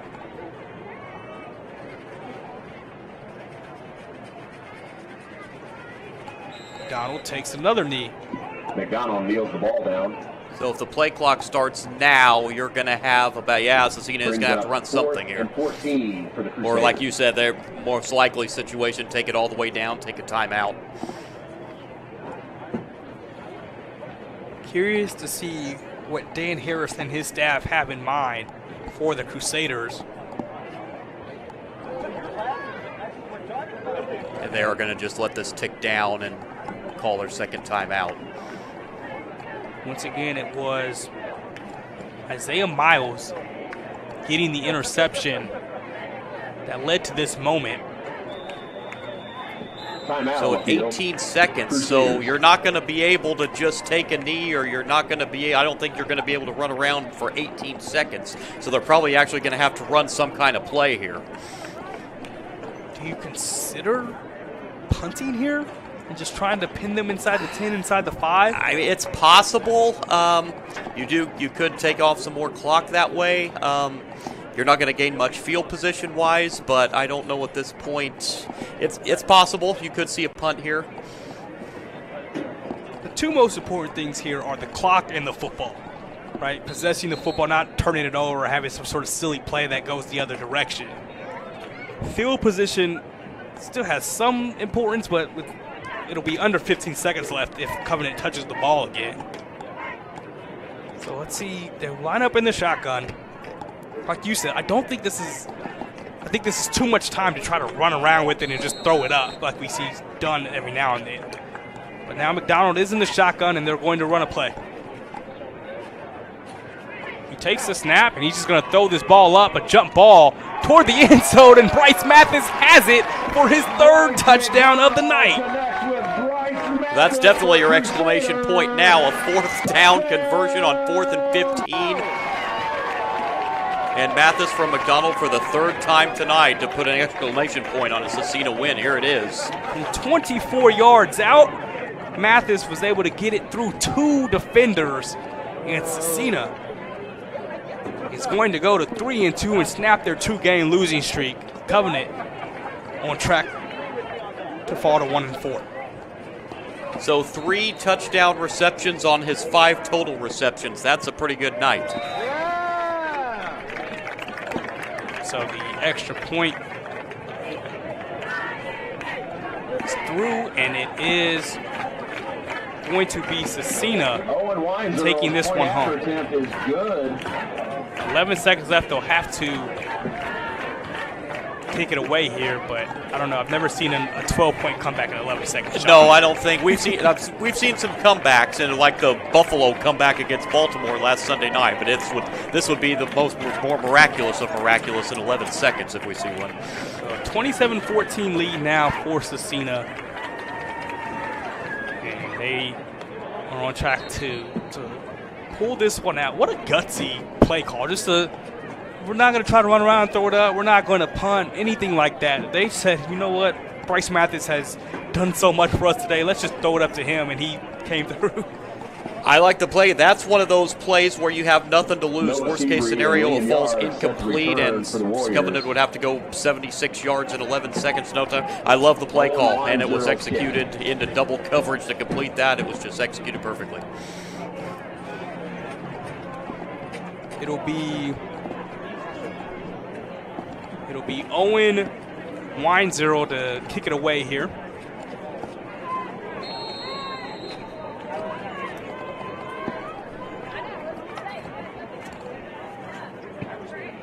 Covenant will receive this kickoff and then maybe get a play or 2 off afterwards. CB trying to make something happen. Gets back out to the 30-yard line. And 4 seconds left. So one final play here for Covenant. Great effort by the Warriors tonight. It's going to fall short, but a great effort. Saw a lot of good things out of them tonight. Saw a lot of good things out of both defenses tonight. Defenses is what's been struggling both these sides. Defense has played phenomenal tonight. So this could be, and who knows, like I said earlier, we could see these two teams match up again down the road in postseason play, as they're also matched up together in sectional 37. Our best wishes go out to Zeb Cox. Hopefully that he can return next week or some point down the line for Covenant. If he can't, though, I would say Henry Schaefer showed you enough that with more time practicing with him at QB, you can maybe do something if you're this Covenant team. Here's Schaefer with one last throw, and it's picked off by who else but Bryce Mathis, his 2nd interception of the game to go along with those 3 touchdowns he had. And Scecina takes away the 27-14 homecoming victory. Well, great job by Scecina, and with their 3rd win, they matched last season's win total, and this Scecina team saw some offense come through again. Like I said, defense just buckled down and was phenomenal tonight, shutting out Covenant Christian in that 2nd half. Covenant Christian led 14-10 at the intermission. And then Scecina, this was a game and run. They scored 17 unanswered to take this one home. We saw a 10-0 Scecina lead early. Then Covenant scored 14 straight, and Scecina ended scoring 17 unanswered, John. What a run of emotions, and really a game of swings here. Game of run. This was about 3 games in 1, and as you said, it was a scoreless 3rd quarter. Scecina 17 points all came in that 4th quarter, but great job by them, and moving forward, I think this Scecina and Covenant Christian, I think you're going to see some wins out of both these teams here yet to come in the 2nd half of the season. Absolutely. Both teams showed some promise. Both teams obviously also showed some things they could certainly clean up as the season goes along. But once again, it's Scecina able to snap their 2-game losing streak. Covenant has now dropped their 3rd straight, going to 1-4 this season. Covenant will face Lutheran next week at home, and Scecina will go to Greenwood Christian for their matchup next week. But for now, it's a 27-14 victory for Scecina. For John Lester, I'm Zion Brown. Our producer, Jack Wright. Mitchell Adams, our camera operator at Ron Colley tonight. This has been another Indiana SRN broadcast.